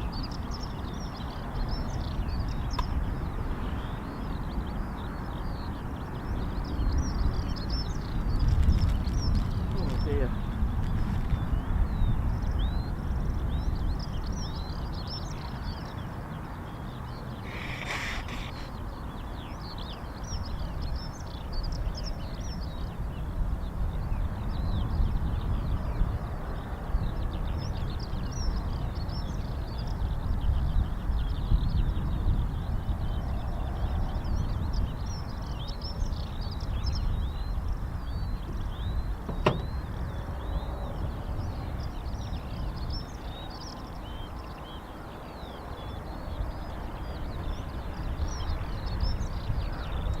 Blue skies are coming. Blue skies are coming. Goodness me. Hope you're all good. Ladies, gents, Teddy Bears, Ted Coningsby channel live here at a very, very wet RAF Marham. And I'm just going to do one last little tidy up here of the screen. Sorry about this. That should, yeah, should be all right. Oh, that's good. Yep, we're good. I think we're good. Good. Wow. If you have a look at the skies now, lovely. Some really, really drastic weather systems lately.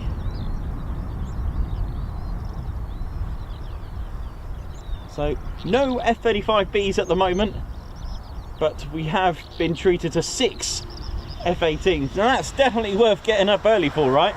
Especially when they don't even, when they're not based here. And whew.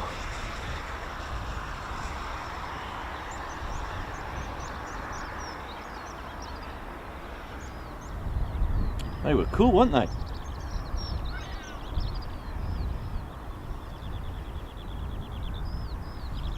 Pretty little plumes. Oh yeah.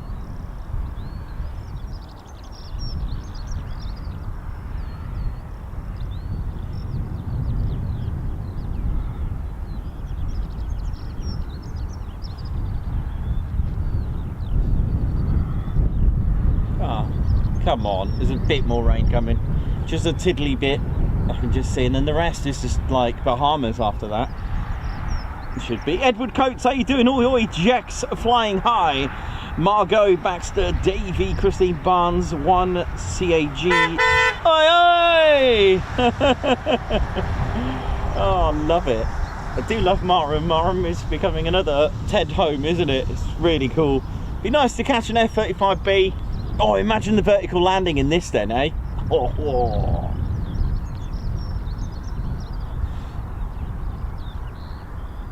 But, just about see the little stabilizers there of the F-35B. But for now, let's see what else we're gonna get. I might have to go and get warmed up and again. So I hope you're all good. Stuart Skeggs, Chris Bloxham, Edward Coates, oi oi. So that's from the base, all these shouts, oi ois, beeps, that is all from the wonderful crew of RAF Marham. Big shout out to everyone today who's working at Marham, or roles, whatever you do, Bowsers, ATC, air traffic controllers, communication squadrons, medics, fire and rescue teams, guardroom, regiment, fighter pilots, QFIs and armourers, lineys, marshal, everything. Whatever it is you do, computer geeks. And yeah.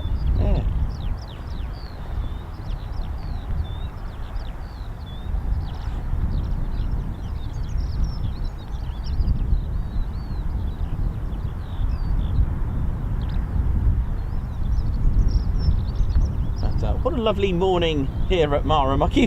It feels really late. I did get here quite early actually. I did see the NOTAMs for the aerodrome opened at 7:45 and I was thinking, what's going on here? So took that luck. 6 F-18s, that says. It's like, do you know what? This reminds me of York Night at the moment with the F-18s, because that's where I only associate F-18s when they come here. I know you can get them at Mildenhall and probably and Waddington, to be honest, yes. But for me, it's got a bit of a York Night feel to it, except wetter.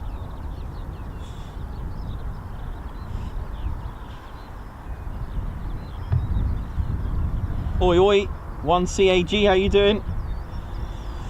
Woo, Davey, oi oi, Synchro Tones, Stuart Skeggs, what up? Andrew C, Muriel Hudson. Always good to see you at Marham. Nikos, RIP Michael. Always, Muriel, always.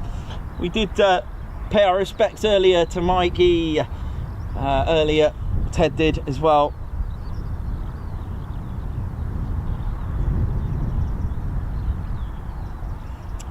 Yes, so normally you can see F-35Bs here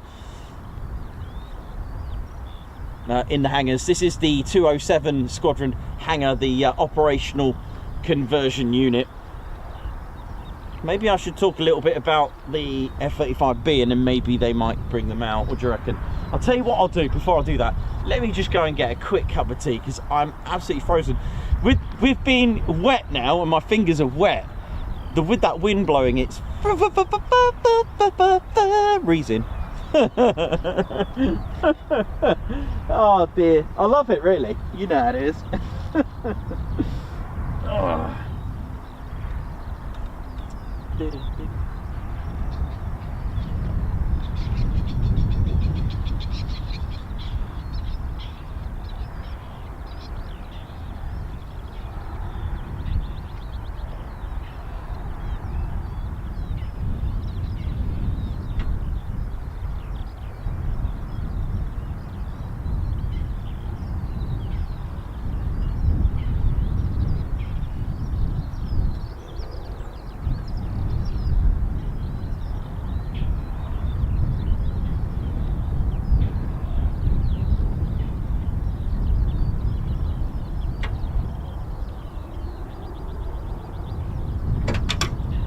So 6 F-18s out then.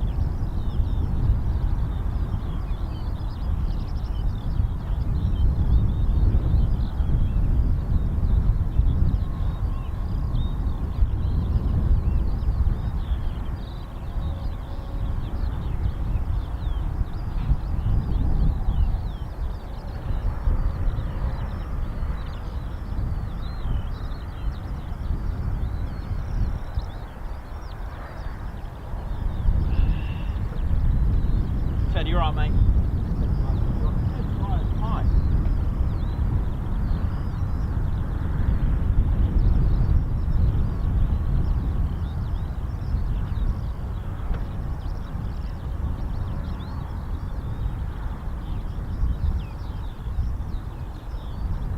Quite nice having F-18s on a Friday, isn't it? F-18 Friday.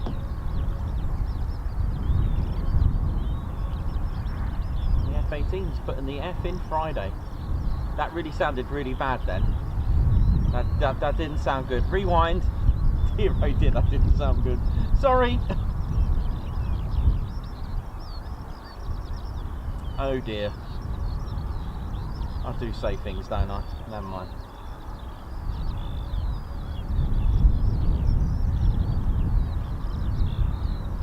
Right, that's that cup of tea done. I think I'm all right. Got my head screwed on.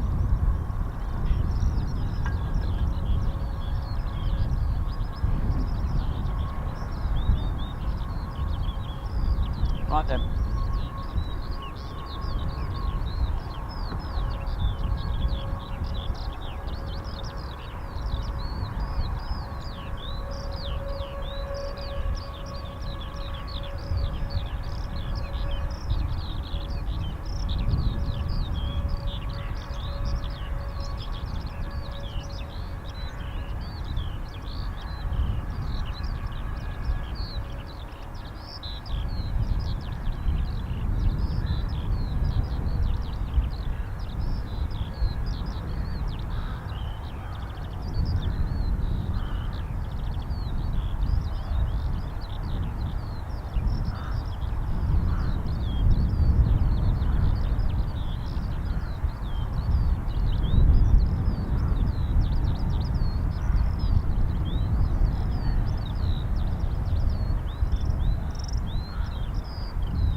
Okay.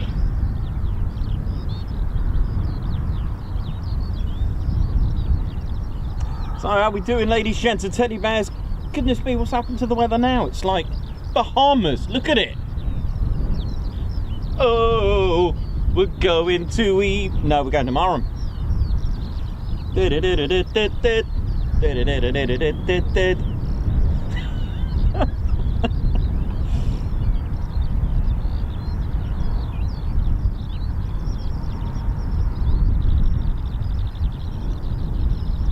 So how are we doing, ladies, gents and teddy bears? Hope you're all good. Welcome to the show. Now, I'm not sure if we're going to get any F-35Bs today, but we are going to see an F-35B in its demo form in a minute. I know.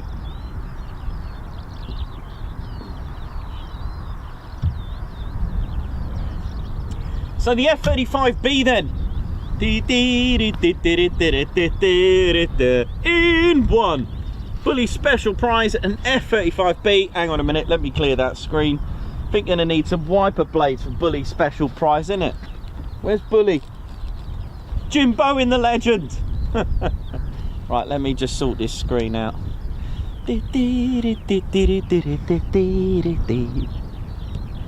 Ah. I think we're all good here. There we go. That's one thing about that's one thing. Do you remember Bullseye? Who remembers Bullseye? Bully special prize, an F-35B to the people that can't fly, or a speedboat for someone that lives. Do you remember that? Who remembers that? The special prize was something a little bit probably restrictive to the people that won it, but hey, you know, I suppose eBay wasn't around back then, was it? But here we go. So ladies, gents and teddy bears, welcome to the world's only Stovall 5th generation aircraft. That's right, a short takeoff and vertical landing capabilities on this beauty. Oh yes, how we doing? So, you know, need a lift. Well, this is the F-35B. And this is the Stovall variant. So a few differences to the F-35A and the C. So the A variant, as we see at Lakenheath, well, the A variant has a arrestor hook. This one doesn't have one. The F-35A also uses boom and a boom stick to refuel the aircraft, which sits about, I think it's here actually. It sits about there, doesn't it? On the this is an F-35B, by the way, and I'm pretty sure because of the heavy and large engine that's been added to this, I think they've done a bit of weight saving, because I'm pretty sure if I got the dimensions right, they've actually made the stabilizers just a little bit smaller. I'm pretty sure. I've come across that before, by the way. So there's just a few differences there. The airframe capabilities of the G rating is at +7 on the F-35B. The F-35A is a +9G. It's got a less payload because of the weight of that engine on here. So it has had a bit of restrictions. However, you can land it anywhere you want to, even at your local Walmart or Sainsbury's. Do you know what I mean? It's like, hello darling, need a lift? Mind you, it's only one seater, but you know, you can always you know. So this does drogue and probe refueling, which sits here on the F-35B. All right, but it has a few goodies with it, all right, which makes it special, and it can hover. So let's have a little look around of what we got and how come it hovers. Don't forget, aircraft, let's just say fighter aircraft for now, just to keep it a little bit themed. Fighter aircraft, they need three things, yeah, to get the thrust. They need air, so you've got your intakes, okay, then you need fuel, and then you need something to ignite it, and that gives you thrust, right? But the thing is, once you're airborne, you've got your lift, yeah, because of the way the shape of the airfoil is, okay, producing pressure up there as it flies, because it's very important to have a curved top and a flat bottom, and then a nice rounded leading edge. And as the air hits here, pressure starts to build up and pushes the aircraft, and when you get the greater force than gravity, you start to take off. Now the thing is, you can only do that for so long with your thrust. You can only move around, and it comes to a point where if you slow down, you ain't gonna get enough air, and then you're gonna have a less force than the gravity, and there's only one way to go, and that's down. So how do you get air to keep your engine running? Because don't forget, it's all very well hovering, but you need air. If you haven't got the air, how are you going to scoop that air in if you're just like la la la la? You can't. So Rolls-Royce, the geniuses, again developing from the Pegasus engine from the Harrier. This is where you need a lift from Rolls-Royce. So they put the vertical lift in the F-35B Lightning, and the lift system is the only vertical lift technology for a fighter jet in production in the world. Now, the performance of the lift system comes in part the latest and greatest in digital control and fan system technology, delivers responsive, precise and powerful short takeoff and vertical landing. Now, I know what you're thinking. Can it actually vertically just take off? Yes, but we will have to explain that if you start whacking full payload, it's not really going to do the economy any good. It's not very economical, sorry, economy. It's not very economical, and it will put stress on the frame because it starts to be quite heavy. So they do what's called a short takeoff. It doesn't need a lot of runway. It's less than the Typhoon performance takeoff. It uses less. So it is a very, very amazing takeoff to do that, okay? So STOVL, short takeoff, vertical landing. So it has minimal impact on the total airframe weight when you do the short takeoff like that, okay? Now the system is a descendant of the Pegasus engine from Rolls-Royce, and it comprises of the lift fan, which I will show you, which is in here. Actually, I'm going to do it the other way.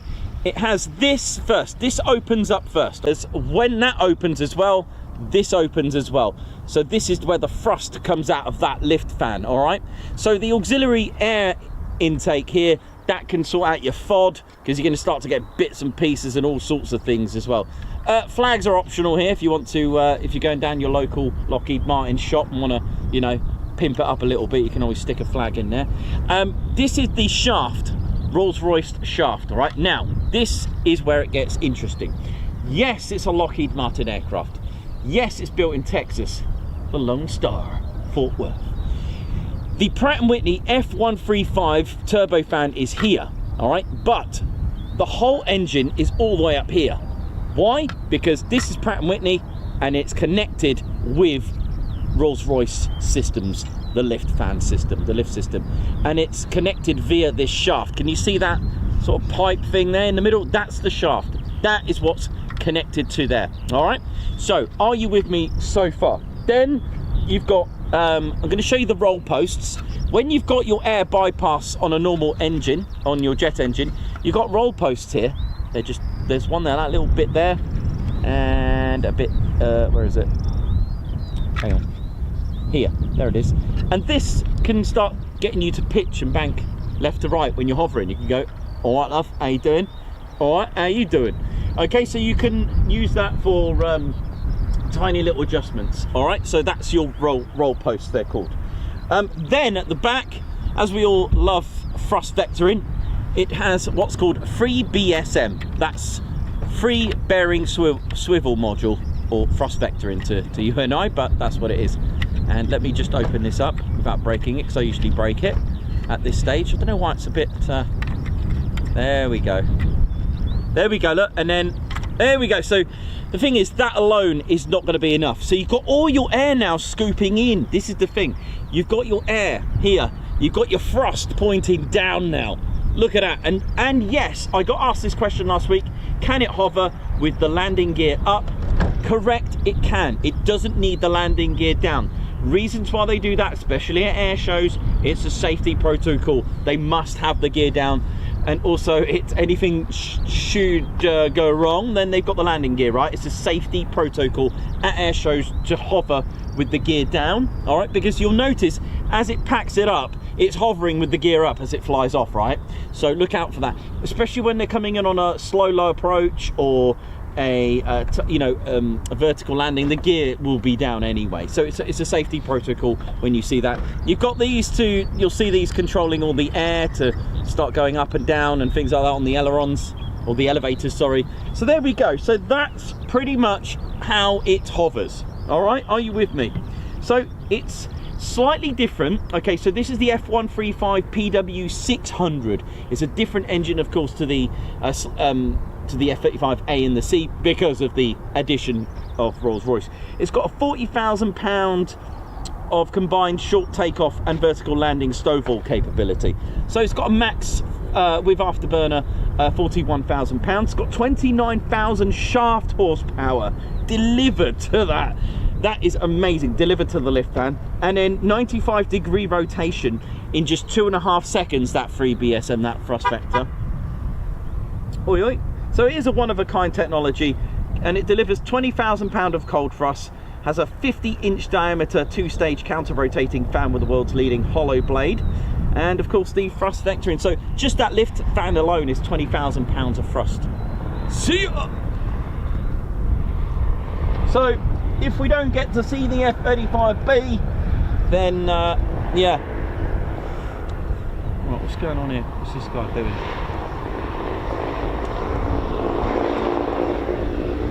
Right, so that's not good news. The F-35B has been put away.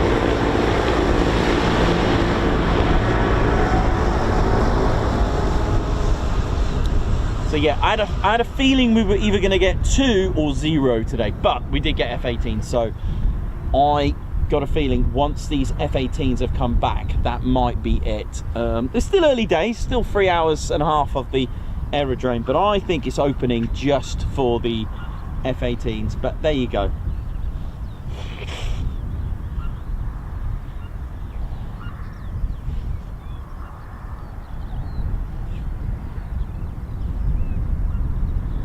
Yeah, when you see that hangar empty, that is not a good sign. So, I mean, which we've learnt before, but never mind, never mind. It's not often you get F-18s, and it was nice to get you that, to be honest. It was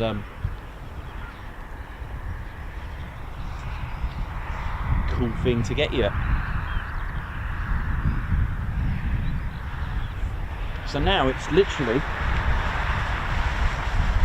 all ears and eyes on the F-18s then when they come back.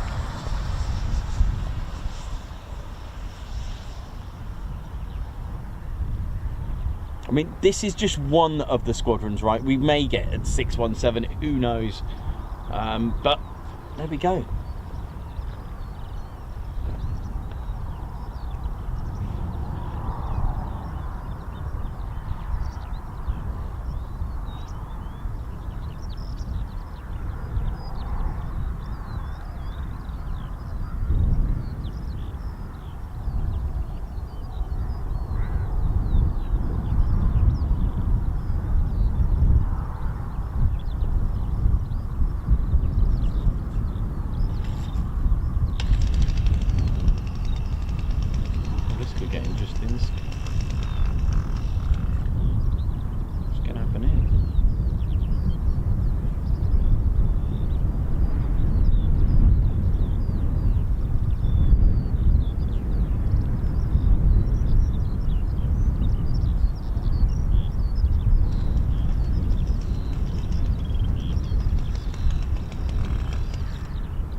Grass cutting here.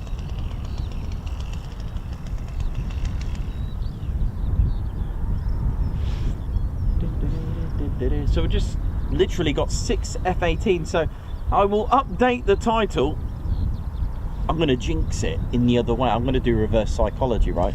I'm going to... Oh, what's this? Yeah, I'm going to jinx the title. I'm just going to put F-18 action and see what happens.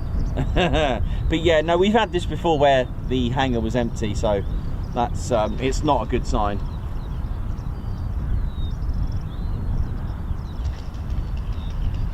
But no worries, I'm glad we got to see F-18s, and they were pretty cool, weren't they? But they've still got to come back yet.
Right, I'll be right back. I'm just going to go and grab another cup of tea and just catch up with you.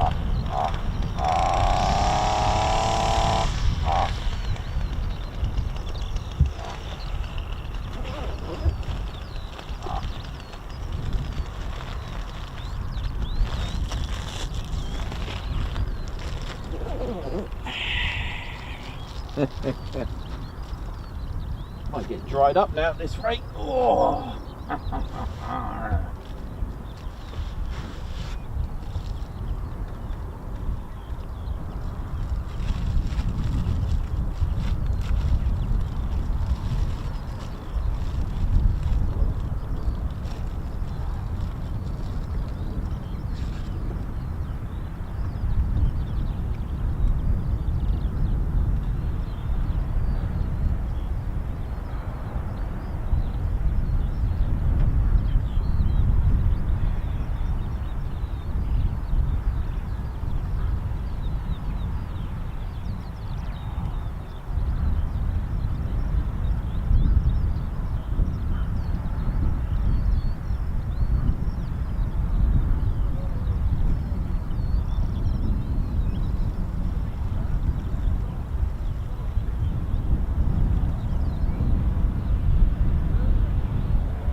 Thanks to all for getting the Teds out.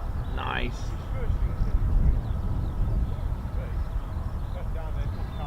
Well, hopefully we get the F-18s coming back. All 6, that'd be nice, wouldn't it?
line up nicely now, isn't it? That's good.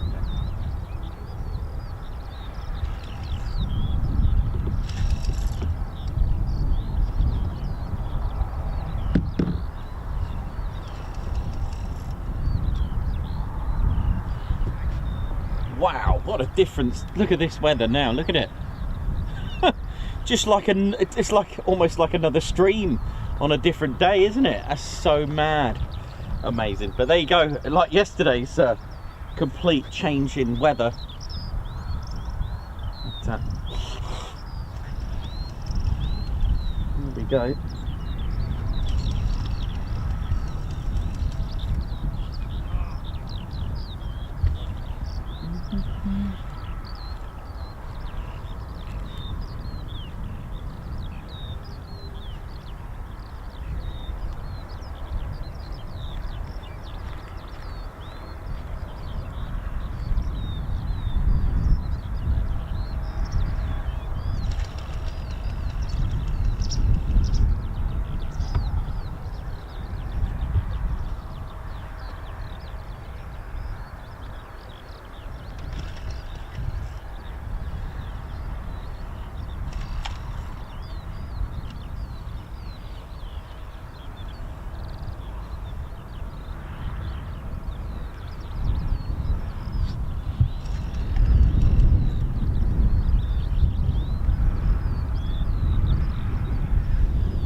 Hey, oi, right or no?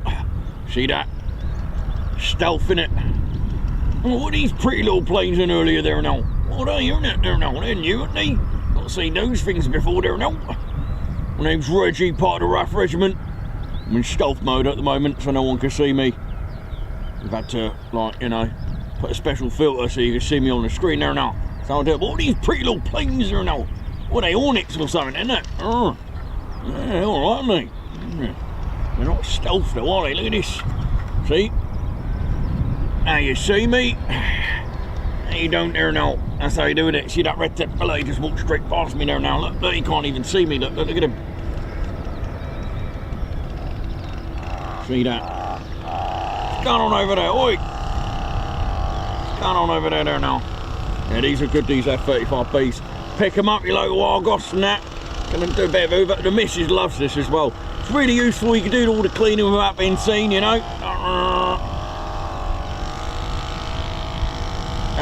He's got one and all, that's what it is.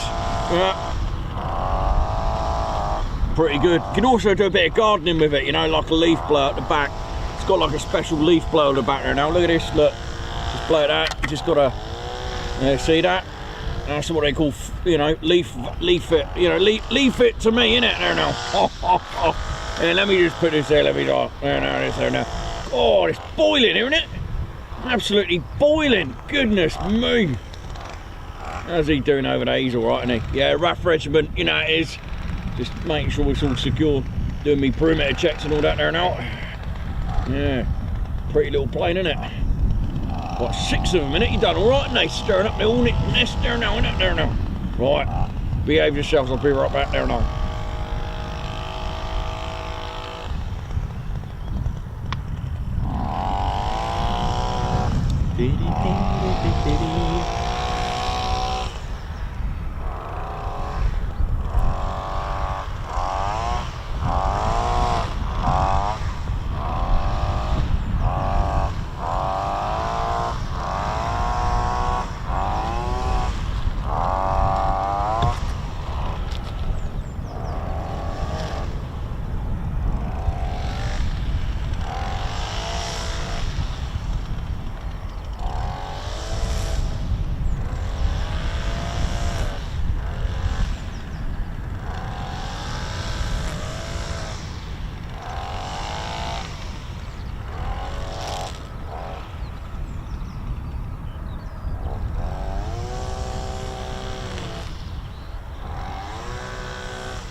Yes, far. Wingy here, yes. Used to be a wing commander, you know, yes. Far. Hey, hello, post officers, how are you? You alright there now, Wingy there now? Yes, how are you? Yes, are you fine there now? Yeah, I'm alright there now, just putting me stealth aircraft over there, the old F-35, brilliant that is, leaf blower, you know, get you the kebab shop nice and easy, don't have to worry about parking and all that there now. What do you mean, what is it? You know, the one I lent you the other day there now. Oh, yes, far. Yeah, that's the one, yeah. It's alright, isn't it, there now? Yeah, it's all good. Just finishing off the perimeter checks now, because I don't think they're going to be open that long, but regiment, innit? We've got to do all the checks and all that, make sure it's all good there now. Yes, far. What's going on over there? What's all that racket? Well, I think it's one of the Reggies, just making sure it's all like all secure and all that. Sometimes a bit of overgrowth can, you know, lead to like, you know, visibility problems, you know what I mean? It attracts wildlife and all that. Yes, yes. Yeah, it's like you got to keep it all safe, innit? Gentleman over there, he's just sorting it out and all that. Making sure it doesn't overgrow, because if things overgrow, then, you know, causes issues, innit there now? Yes, yeah, I suppose it's a bit like a golf course. Yes, if it overgrows, you can't play golf. One must play golf all the time. Golf is good for you. Yes, and then a spot of cricket. Yes. Well, yeah, it's like cricket field. You know, you got to keep that secured, all trim, and it be like golden and all. Yes, far. I used to be a Spitfire pilot, you know. Yeah, all right, you know. Yes. When are we going to see the hovering aircraft? Well, I don't think they're out today, mate. What do you mean? It's a beautiful day for flying. I'd be flying all the time. Yeah, but, you know, they deserve a day off, and a lot of this modern technology now, a lot of it's done in sims there now. A sim? What is a sim? Thought it was something you put in a telephone. Well, a mobile phone, yeah. Oh, okay, well, yeah, well, actually, yeah, well, maybe we won't go into detail.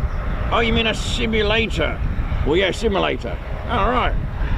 Yes, we never had those things in my time. We just got in, smelt the aircraft, started her up, and off we went. Oh, yes. Bit concerned about him, you know. It's getting worse in his old age there now. Yes. Oh, goodness me. Hero dear. I'm gonna have to go and sort him out. I think he's gone over the fence.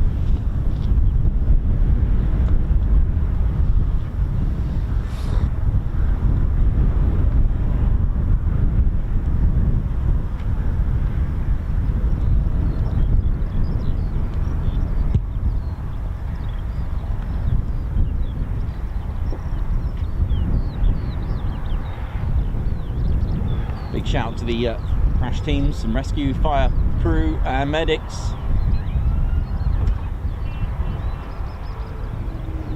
Sometimes, well, usually they do simulated responses. Speaking of sim,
different weather now.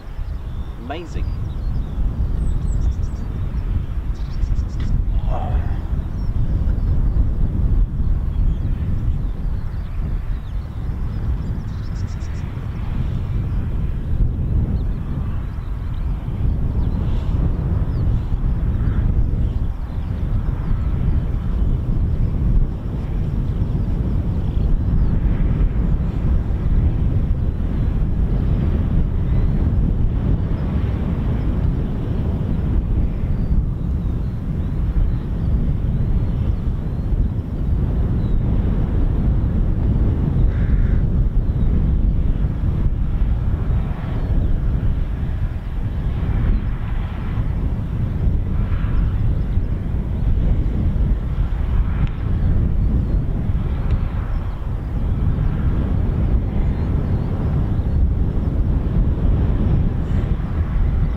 Checking now how far they are.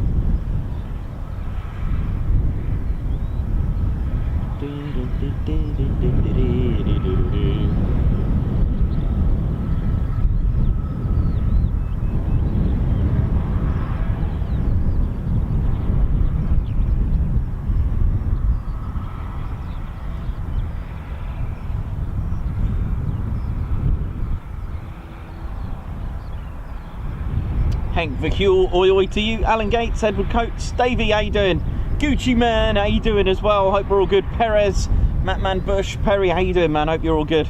RSVP, Chris Baxter, oi oi. Andrew White, how's it all going? Hope you're good. Dirk S, just going to scroll right to the top. We've got Sammy B as well, how you doing? Hope you're all good. Lots of you getting the Teds out. Mark Moody, Dirk S, Jan Clark, Alan Gates, Andrew Heatley, Andy White, thanks a lot.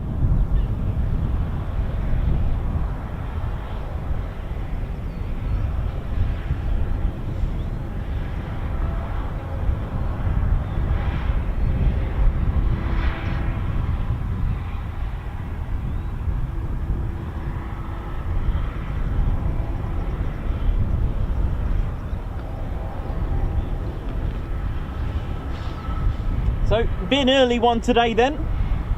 I did predict that, to be honest. I was expecting that. I'll tell you what I was expecting, or perhaps hoping for, is probably the correct way. Here comes Biffa. They're going to probably beat the horn. Let's have a look. Is it these guys? No, it's not our mates. Yeah. We got a wave instead.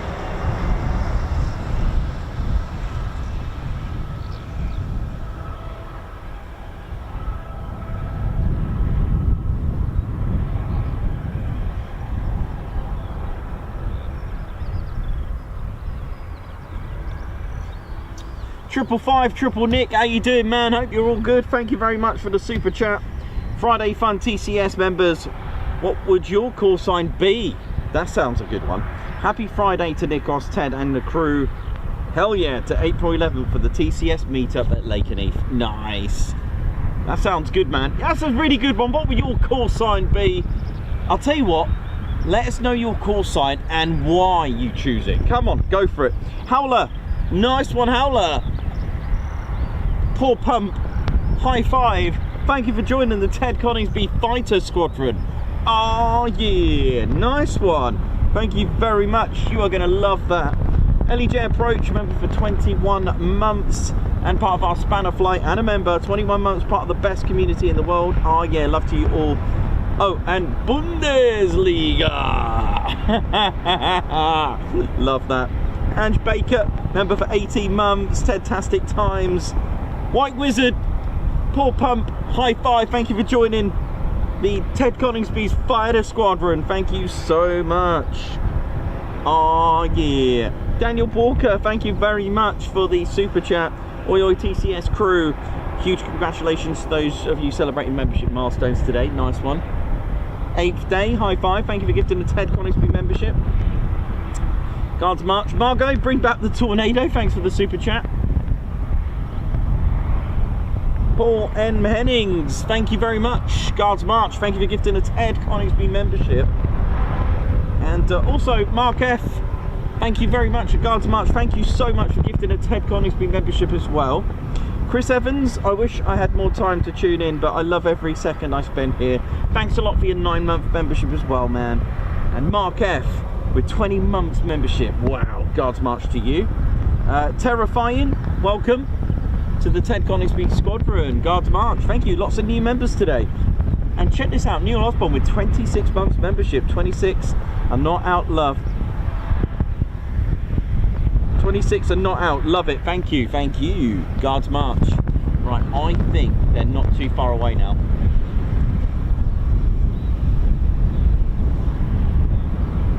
Now, pros and cons have been here.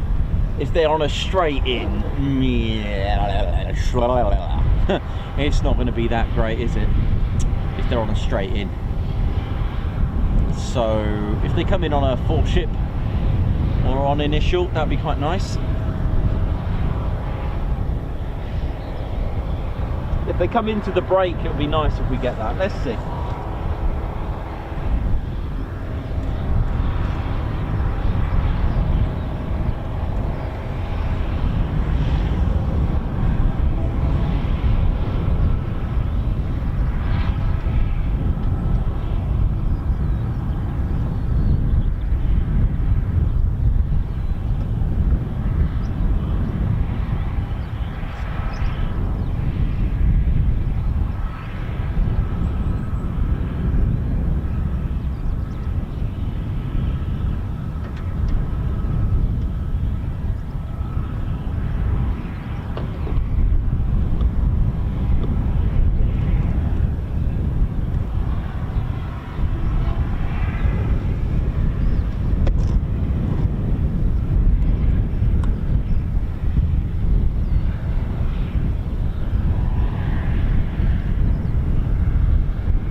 Wind's just picking up a bit now.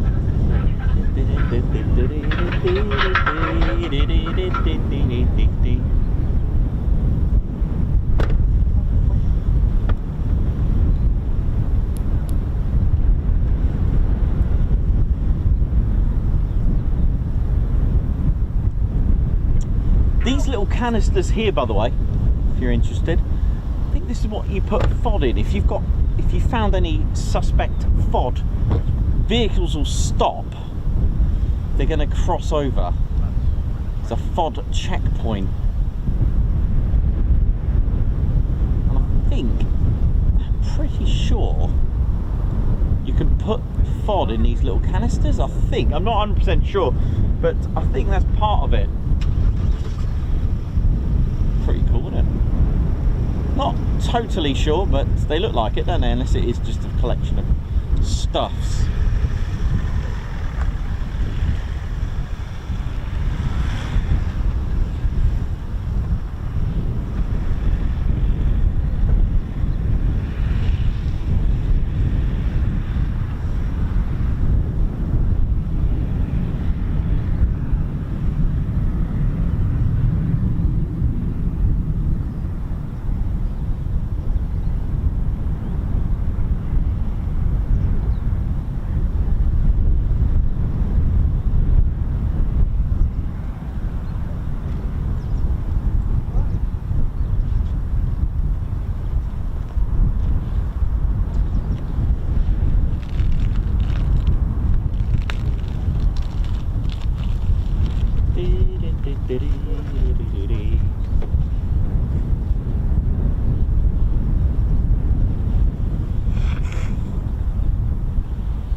Wait patiently now for there are 6 F-18 Hornets of the Spanish Air Force out.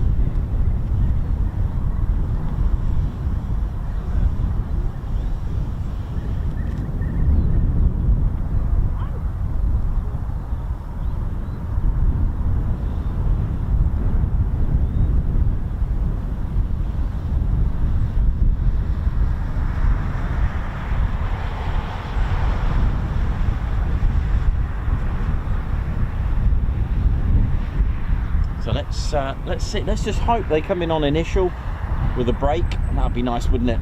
Oh yeah, it'd be really, really awesome. I hope so. I really do. It'd be really good, especially in this light. This light is quite good. Nice break and contrasting clouds as well. They're quite nice as well. Not too bright, not too sharp. Real good light to get that good gritty depth of the shapes of the F-18s.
On their way back now, just trying to work out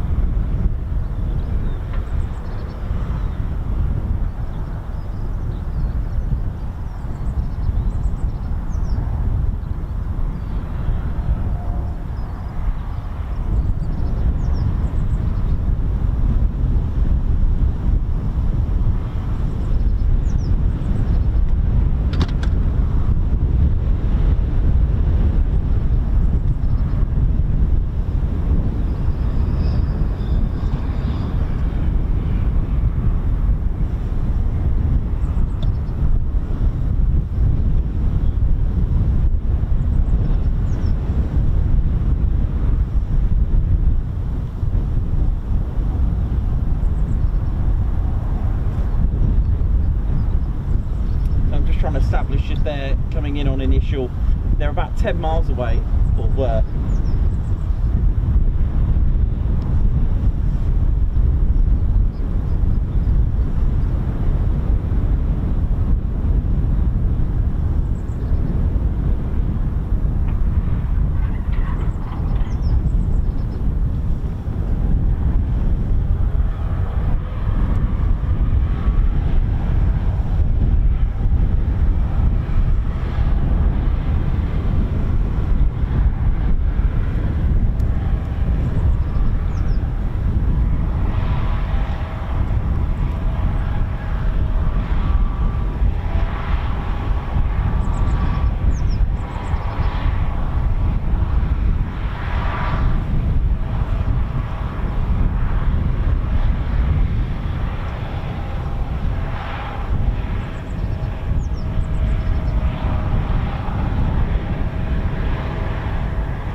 Sorry, they're a bit more than 10 miles away, sorry about that.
Brilliant.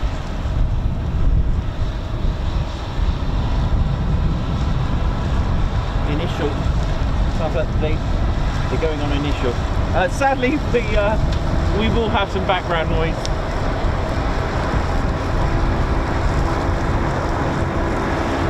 Unfortunately, live is live.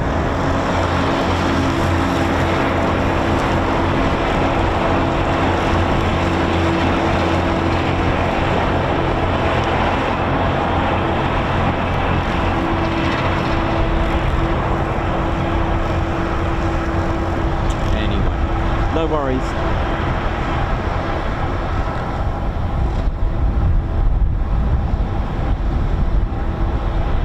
So they have requested initial with the runway, so this pretty good.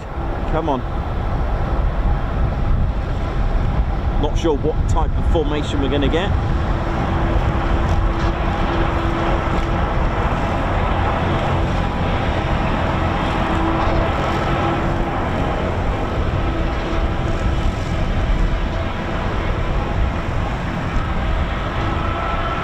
Will it be a 4 ship?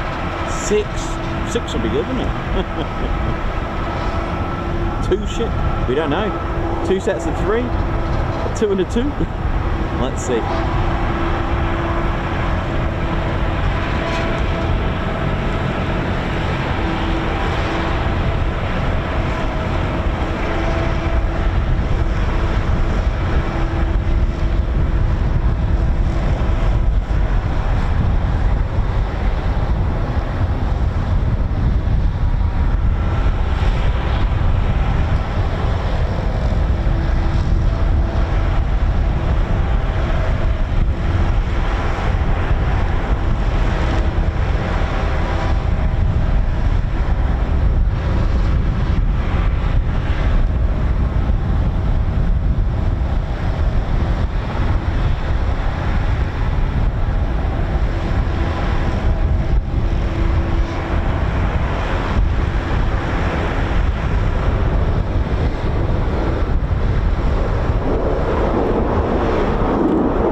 That's awesome, right?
Fortunately, it's not great for landings, but definitely on when you get a 4-ship break.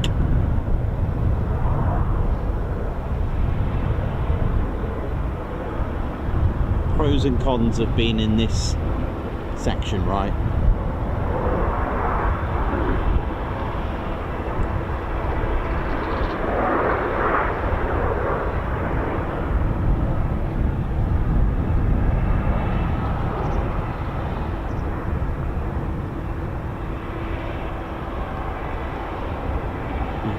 As I said, the light was beautiful.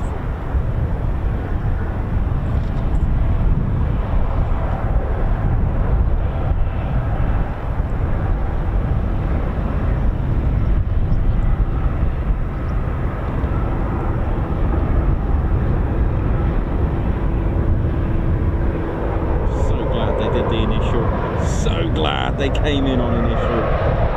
So chuffed with that, hey? Otherwise, that's all we would have got. Beautiful.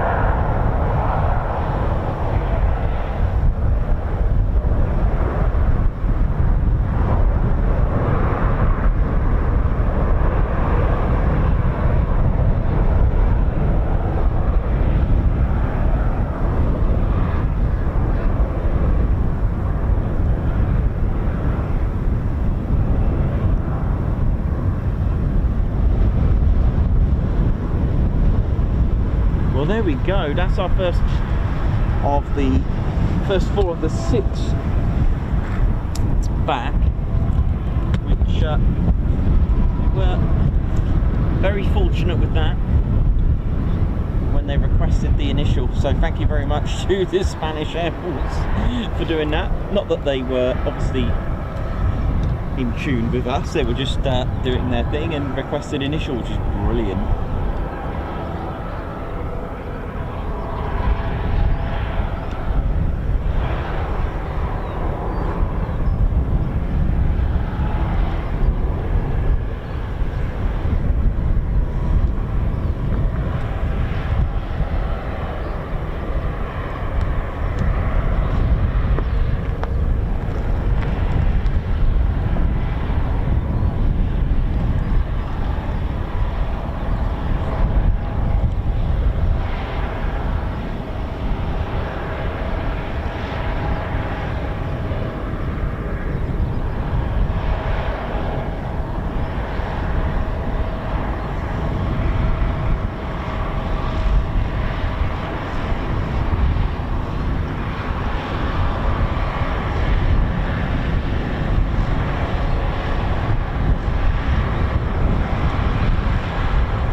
right of the screen. Now, on very extremely windy days, I've heard ground crew have a right trouble with them on Morecambe windy days.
Glad you enjoyed that. So that's called initial, when they come in like that. Initial, you can have a single aircraft coming in on initial, you can have a formation of aircraft, and when they break, and you've spelt it the right way, B-R-E-A-K, they break formation.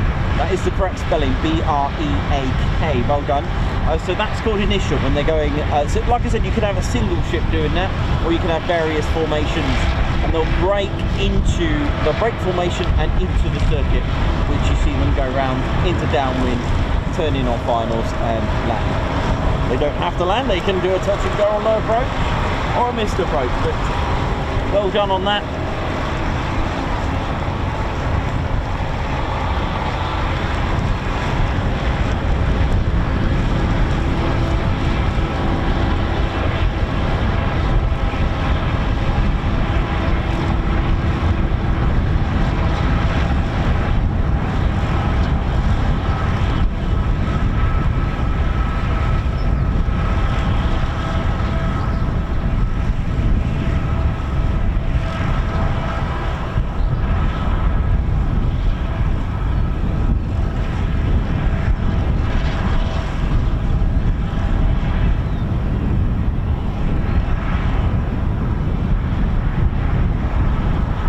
These are Spanish Air Force taking part in an exercise, and they're here at Marham, and why not?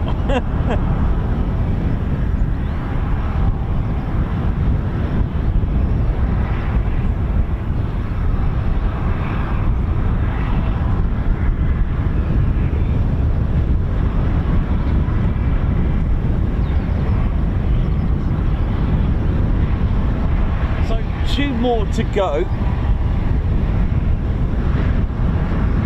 Very fortunate that we got the initial and break and full ship as well. That was awesome. That looked really good in that light as well. I really enjoyed that.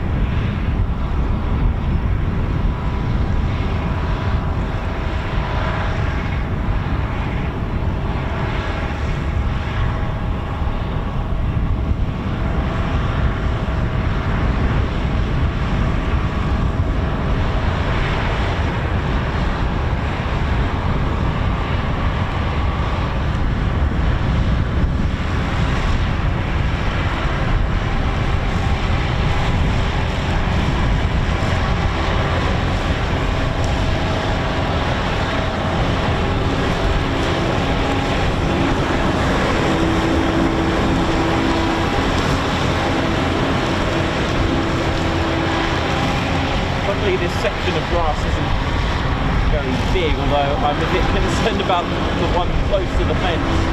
So we'll see. This could be emotional. We'll see if the grass cutting is going to take place here then, right?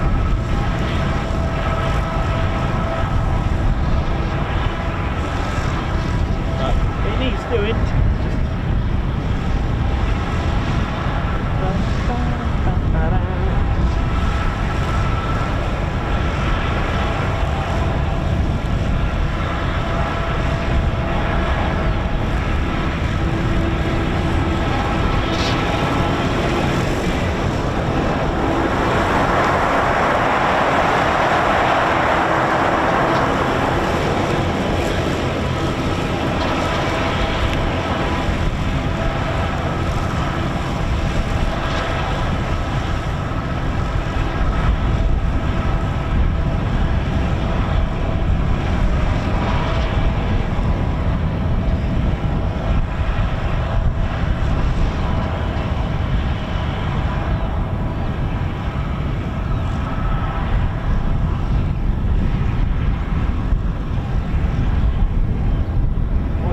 with that 4-ship initial into the break. Then smash that like button, ladies, gents and teddy bears. We are only 150 subscribers away from 87k. Goodness me. Do you know, a quick climb Friday probably would have sorted that out, but there you go, that's the way it is. We just you know, it's military aviation. I've got to get you a nice mix, and Lakenheath is closed today, of course, that's why we're not there, and it is closed on Monday, I believe, so don't get caught out.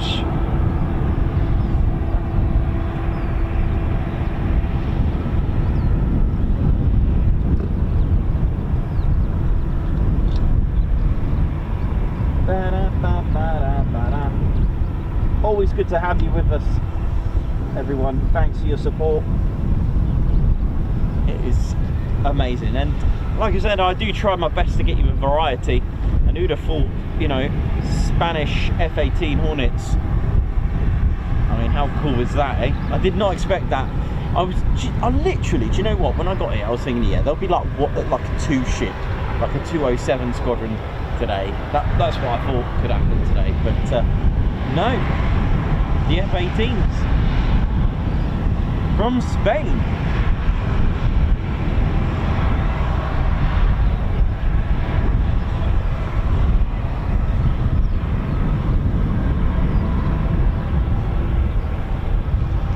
And 1k likes as well. Oh wow, thank you very much, everyone. That is awesome, thank you so much. That is so cool. Much love to all, and I hope you all have a fantastic weekend.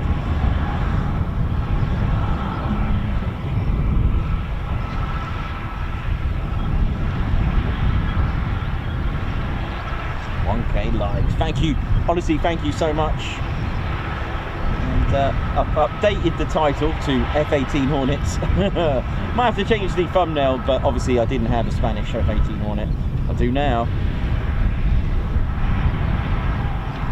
So this is what we got to hope for the next two do a call out initial. Otherwise, you know, this is the thing. I've always said this. Even if they're using 05, there's pros and cons about here. Okay, so you'll see a lot of the departure. You'll see the landings. The problem is with the departure, they'll disappear to the tree from my right, but you'll see all the landings. So it's just, yeah, it is what it is.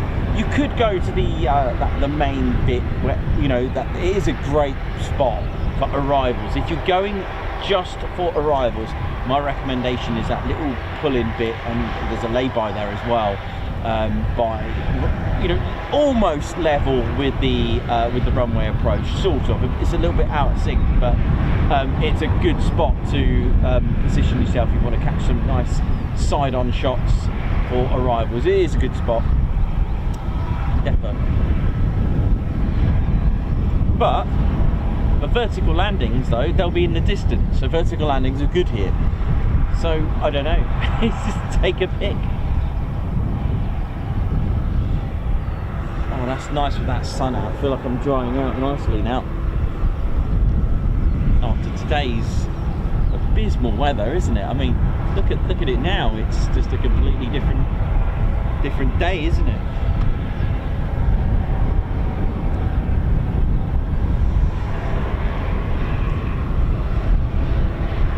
Anyway, 2 more to go.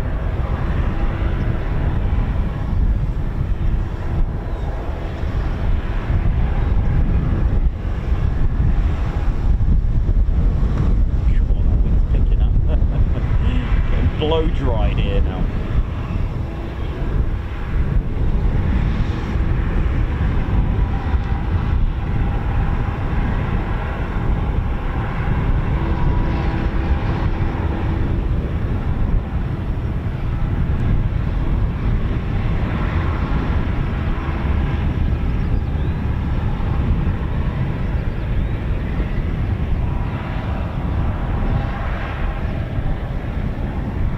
Thanks, Mark. Mark Dudley says this spot is the best.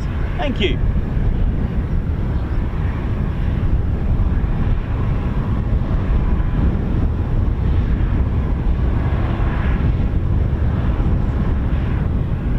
Thanks a lot, 1CAG, thank you very much.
Lovely surprise.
So the F-18,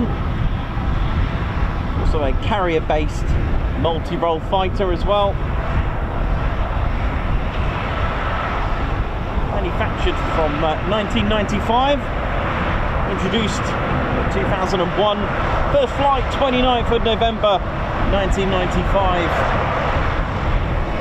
Oh yeah.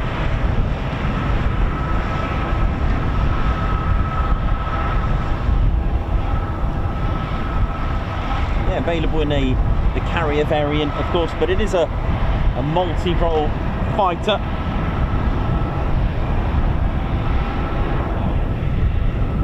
Sorry, that was the carrier variant. Do beg your pardon, just ignore that. That was the carrier variant details that I've read from my... There are different types. So the F-18 Legacy Hornet, sorry about that,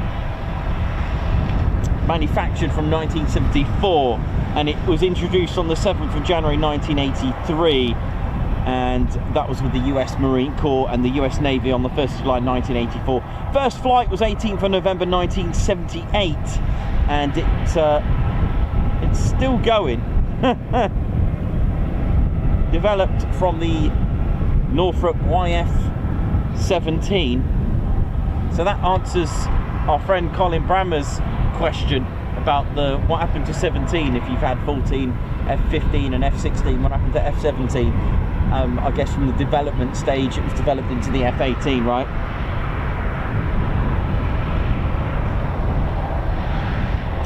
Hornet entered operational service in 1983.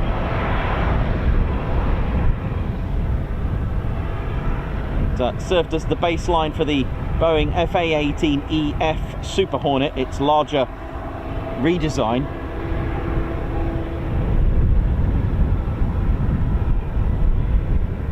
So entered on the 13th of September 1978 in blue on white colours, marked with Navy on the left and Marines on the right. It was first flight was on the 18th of November. In break with tradition, the Navy pioneered the principal site concept with the F-18, where almost all testing was done at Naval Air Station. Patuxent, I can't even pronounce that. Patuxent River. There we go. Blue Angels use it, of course. A demo team. They switched to the F-18s in 1986, where they replaced the A4 Skyhawk. I didn't know that actually, that the Blue Angels flying A4s. Cool.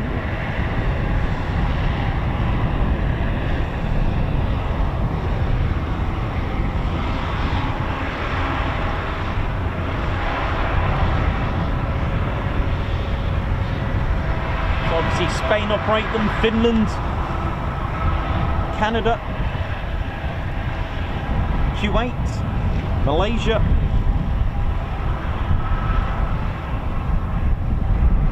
Switzerland, obviously for York night.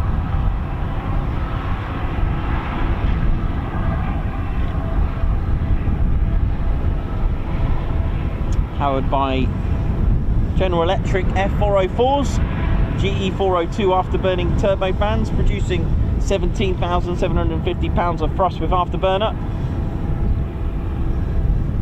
Max speed at Mach 1.8, which is 1,190 miles per hour.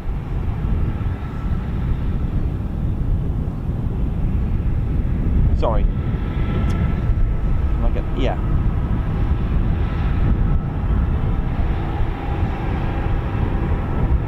Right, where's that?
Okay, so our next two Hornets are not far away.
So, our last two Hornets, there we go, and they have requested initial. I can't figure out whether they're coming as a two-ship on initial or individually. Either way, they've requested initial, which is awesome.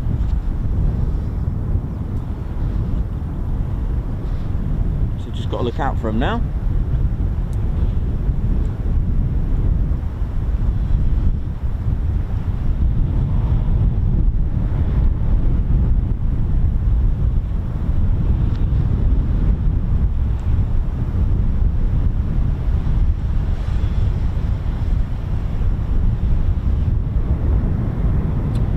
Okay, we are going to have some severe sound background noise, as I think the tractor is about to cut the grass right here. Oh dear. Never mind, never mind. Oh dear.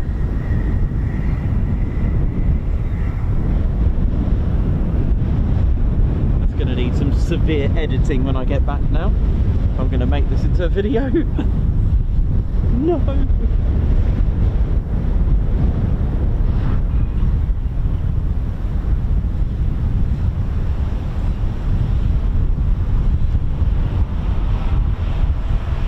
So apologies for the background noise. It's gonna get loud.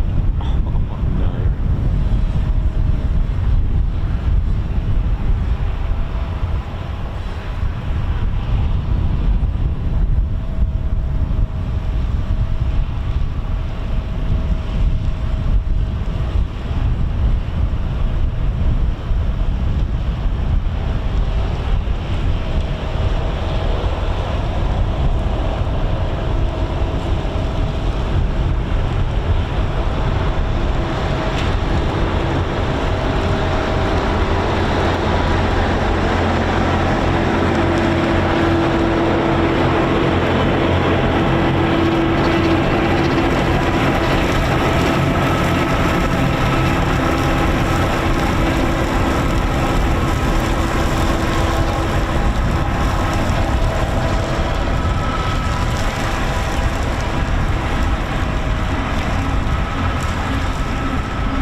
Don't lose your beret in that, Ted.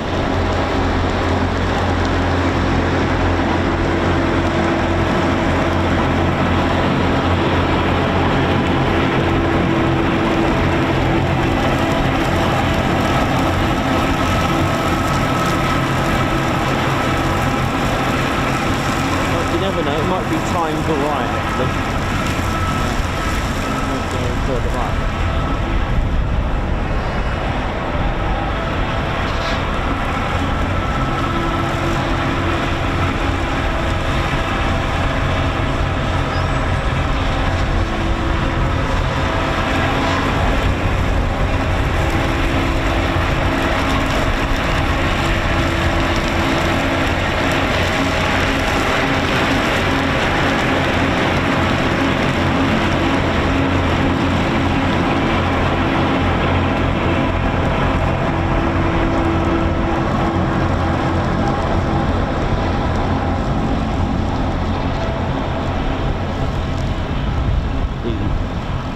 reactors produced 67 decibels on our pedometer for those interested.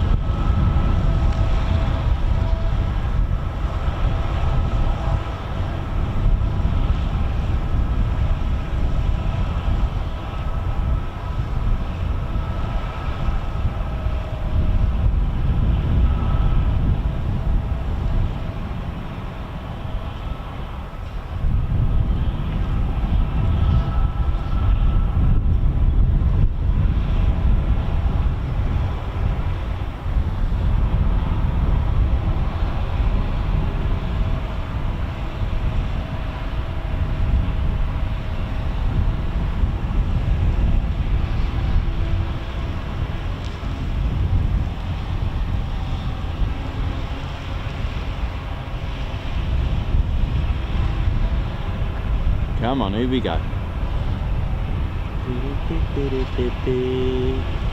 Like I said, I'm not sure if they're doing it singly or two ship. There's our answer.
Gear's not down, we could get another one. Let's have a look.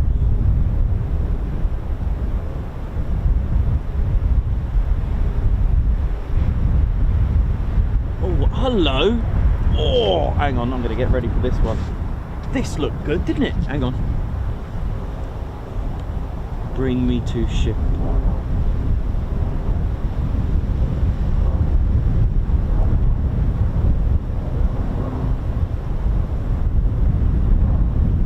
You did see.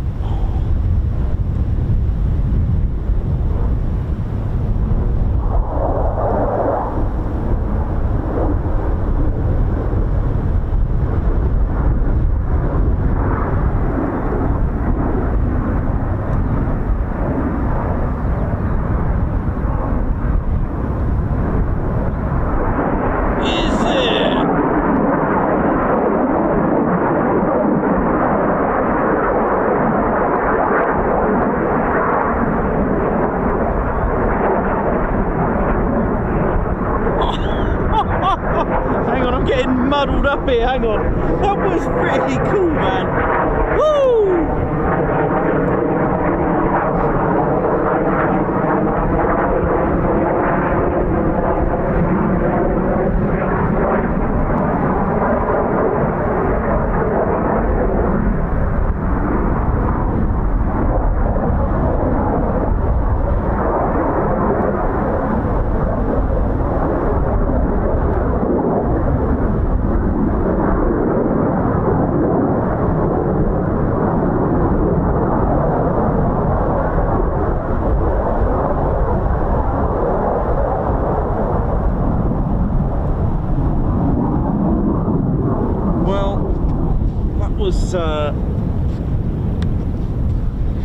Most bodacious.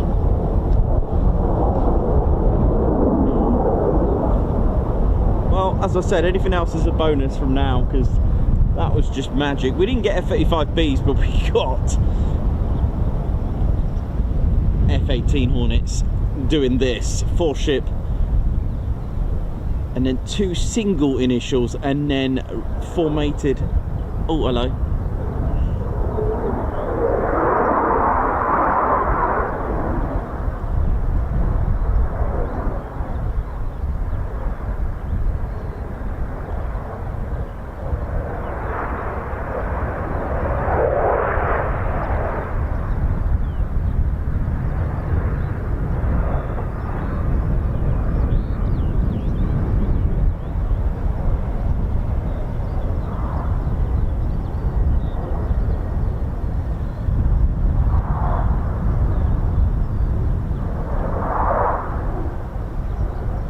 So cool, don't they?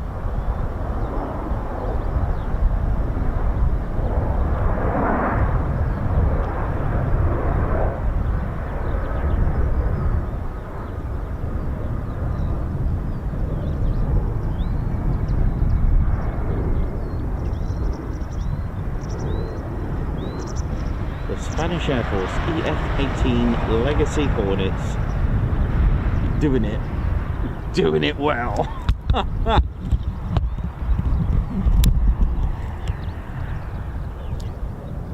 That was pretty cool, man. You don't see that on a Friday that often. Well, here in the UK you don't anyway.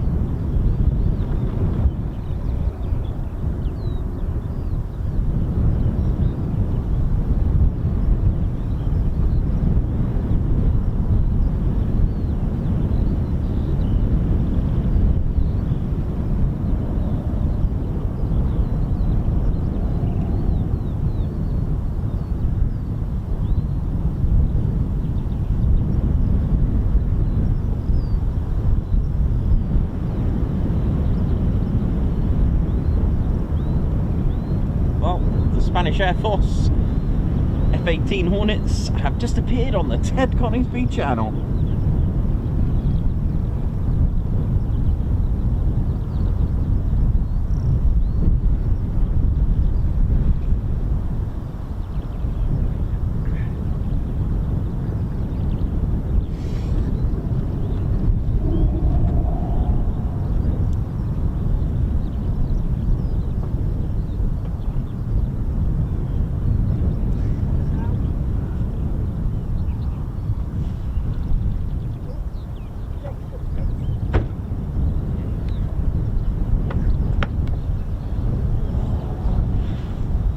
Well, I hope you enjoyed that. That was something different, isn't it? There you go. I did say I'll be mixing it up this week.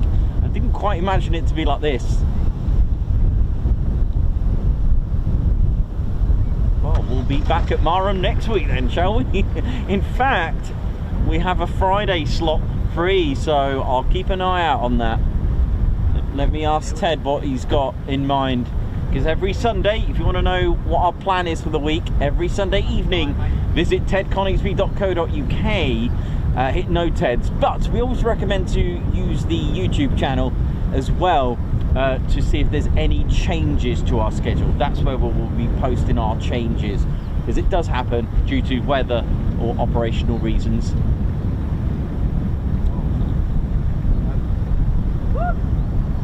Well, that was something else that I really enjoyed that.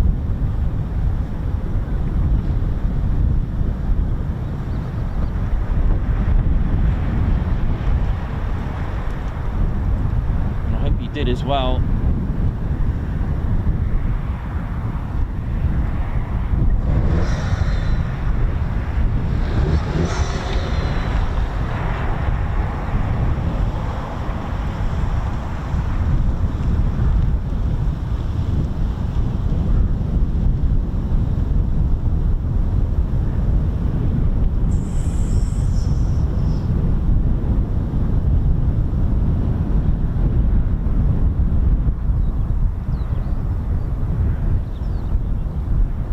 God, look at all the drop tanks. Look at this. Cool. You can see how easy it is for them to roll around. That is.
That is so cool. Look at them all.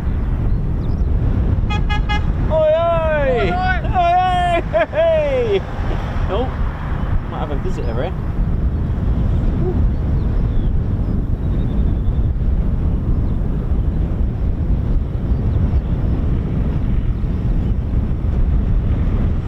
All right, buddy. All right. You all right?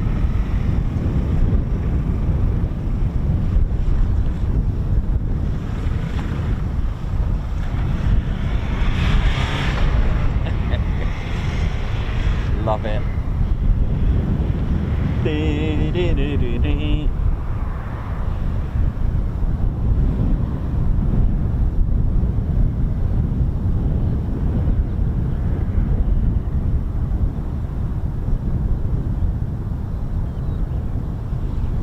Well, what a day we've had. What a morning. Been absolutely brilliant.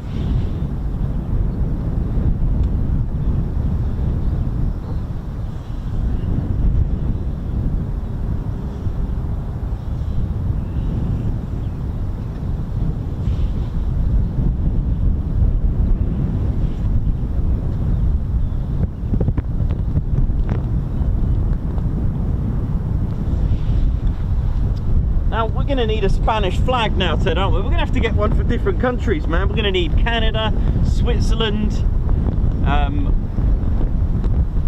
Italian, German. We're going to need them all, Ted, I think, mate. Andrew Porter, thank you so much for the super chat, Guards March. Thank you very much. Margot Baxter, thank you also for the super chat as well. Thank you. Guards March to you. Neil Osborne celebrating 26 months. Thank you so much as well.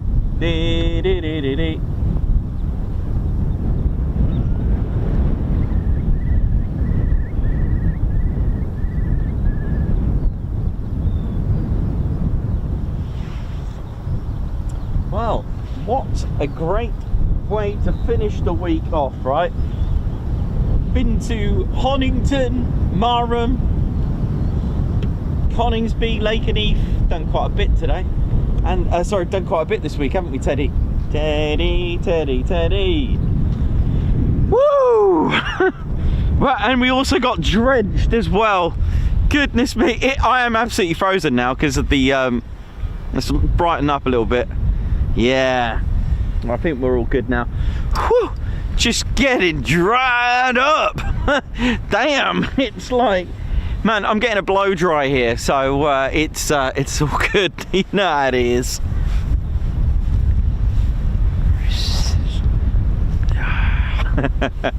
What a week! What a week. Let's ride into the weekend in style, ladies, gents and teddy bears. My name's Nikos. This is our squadron leader, Ted Coningsby. And I hope you've all enjoyed this week's action. It's been absolutely brilliant. I've really enjoyed it. Got absolutely destroyed today with the rain as a reminder of what it's like. Okay, it reminded me that it's not always going to be blue skies, and I was like, I haven't had that type of rain for a long time, which is really emotional, isn't it? But there you go, what a week we've had. A little bit of a tear in the eye yesterday with the farewell of the Pumas, and I hope all of you and have the best weekend ever. And again, you've heard in the background so many people come up to us. You hear them in the background saying thank you so much for helping me through. The gentleman yesterday with PTSD and said how much the channel has helped him, and all of you, I know you've all got your stories as well to tell us, and there's a lot of you that have privately emailed us or privately messaged us, sent us letters through the door to explain how Ted and the channel has helped for you to stay in the green. Stay in the green, man. Be good and healthy. And if you're not, don't worry. It's okay not to be okay. All right? It's fine. It's okay. Don't ever feel bad because you feel bad, because we can get into that state, and it's not the way to think that that it's not right. Yes, it's correct, it's not right, but it's okay not to be okay, all right? And just speak to someone, because the Ted Coningsby channel love all of you and all our community as well, to stick together as one happy glow into a nice well-being. That's what it's all about, and I want you to all have the best weekend. Go with a smile, tune in, watch some Guards March Moto Bob, thank you very much. Tune in to more Ted Coningsby. Guards March for Moto Bob, thank you for that. Tune in to the Ted Coningsby channel, have a look at our videos, you know, keep notified. Have a look at our website, visit tedconingsby.co.uk. Again, over the weekend, what do? Read books, study about aircraft and planes and history, because I love it, because I love bringing you military aviation with a difference from past to present, because without the past you can't move forward. That is actually quite true. There we go. Even Ted's getting involved with that. So yeah, ladies and teddy bears, thank you very much. So as we do, Spanish Air Force, thank you. Yeah. RAF Marham, thank you. All of our fans, thank you so much for an amazing week as well, and all your support. So let's do this. My name's Nikos, cameraman and commentator. This is our squadron leader, Ted Start again. My name's Nikos, cameraman and commentator. This is our squadron leader, Ted Coningsby, and you've been watching the Ted Coningsby channel live here at RAF Marham. So for the last time for the week, it's see you soon. Wish you well.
Oh yeah! Ladies, gents and teddy bears, welcome to the Ted Coningsby channel membership.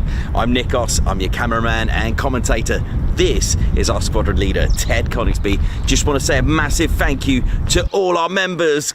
Guns up and oh yeah! Take it away, Ted. Ladies, gents and teddy bears, we want to say a massive thank you to all of our subscribers for getting us to where we are today. We have gone all over the country, from as far as Lossiemouth to Bryce Norton, and military areas such as air weapons ranges, low flying areas, heritage centres and special flights for TED 2. We cannot do this without your support, and your support will be rewarded. You can now join the Ted Coningsby Squadron and help fund the channel to get us around the country and provide us with the funds for equipment to bring you better content too. We have 3 exciting membership levels with awesome YouTube perks to reward you back for your support. Our first level of membership is the Ted Coningsby Squadron. You'll get a loyalty badge on YouTube, unique TCS emojis that you can use on comments and live streams, members only videos which include behind the scenes, deleted scenes, sneak previews and also music videos that Ted likes to play the electric guitar on. You'll also get access to members only Discord server and discount on all of our Ted Coningsby merchandise. All of this for just $1.99 a month. Oh yeah. Our second level of membership is the Posh Officers Club. This includes all of the squadron perks, private Posh Officers Discord chat room, Posh Officers discounts on all of our Ted Coningsby merchandise, and the poshness of supporting the TCS even more. This is just £4.99 a month. Our third level was inspired by many of our fans who have been supporting the channel massively. So we'd love to reward you back with this, and our third level of membership is the Ted Coningsby Fighter Squadron. This gives you a more personal experience with me and Ted, with exclusive live streams and content. You'll get a free Ted Coningsby Fighter Squadron patch, a private Ted Coningsby Fighter Squadron Discord chat room, a gold colour Discord username, and a higher discount on all of our Ted Coningsby merchandise. All this for just $25.99 a month. Ladies, gents and teddy bears, the Ted Coningsby channel cannot thank you enough for all your support. And it's this support that keeps the dream, keeps the stream. Thank you so much. Aw, yeah.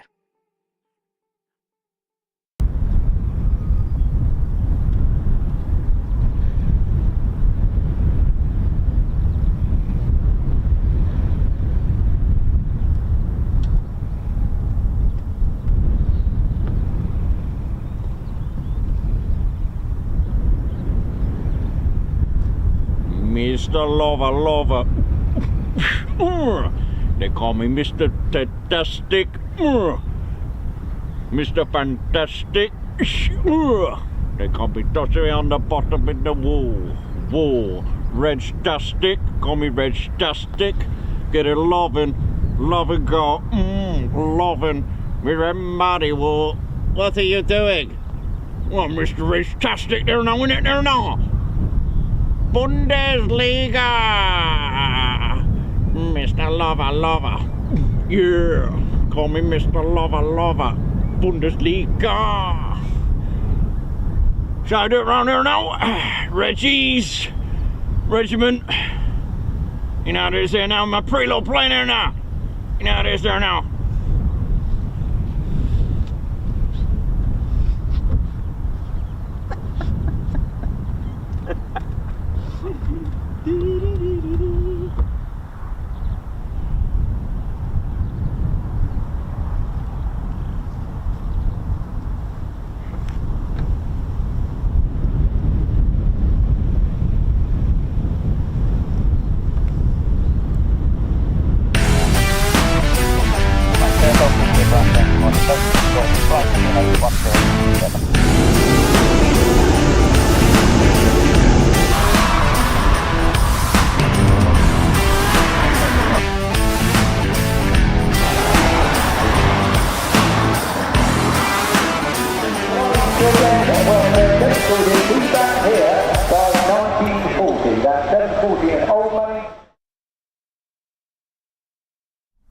Golf India, Bright 31, right to an 814.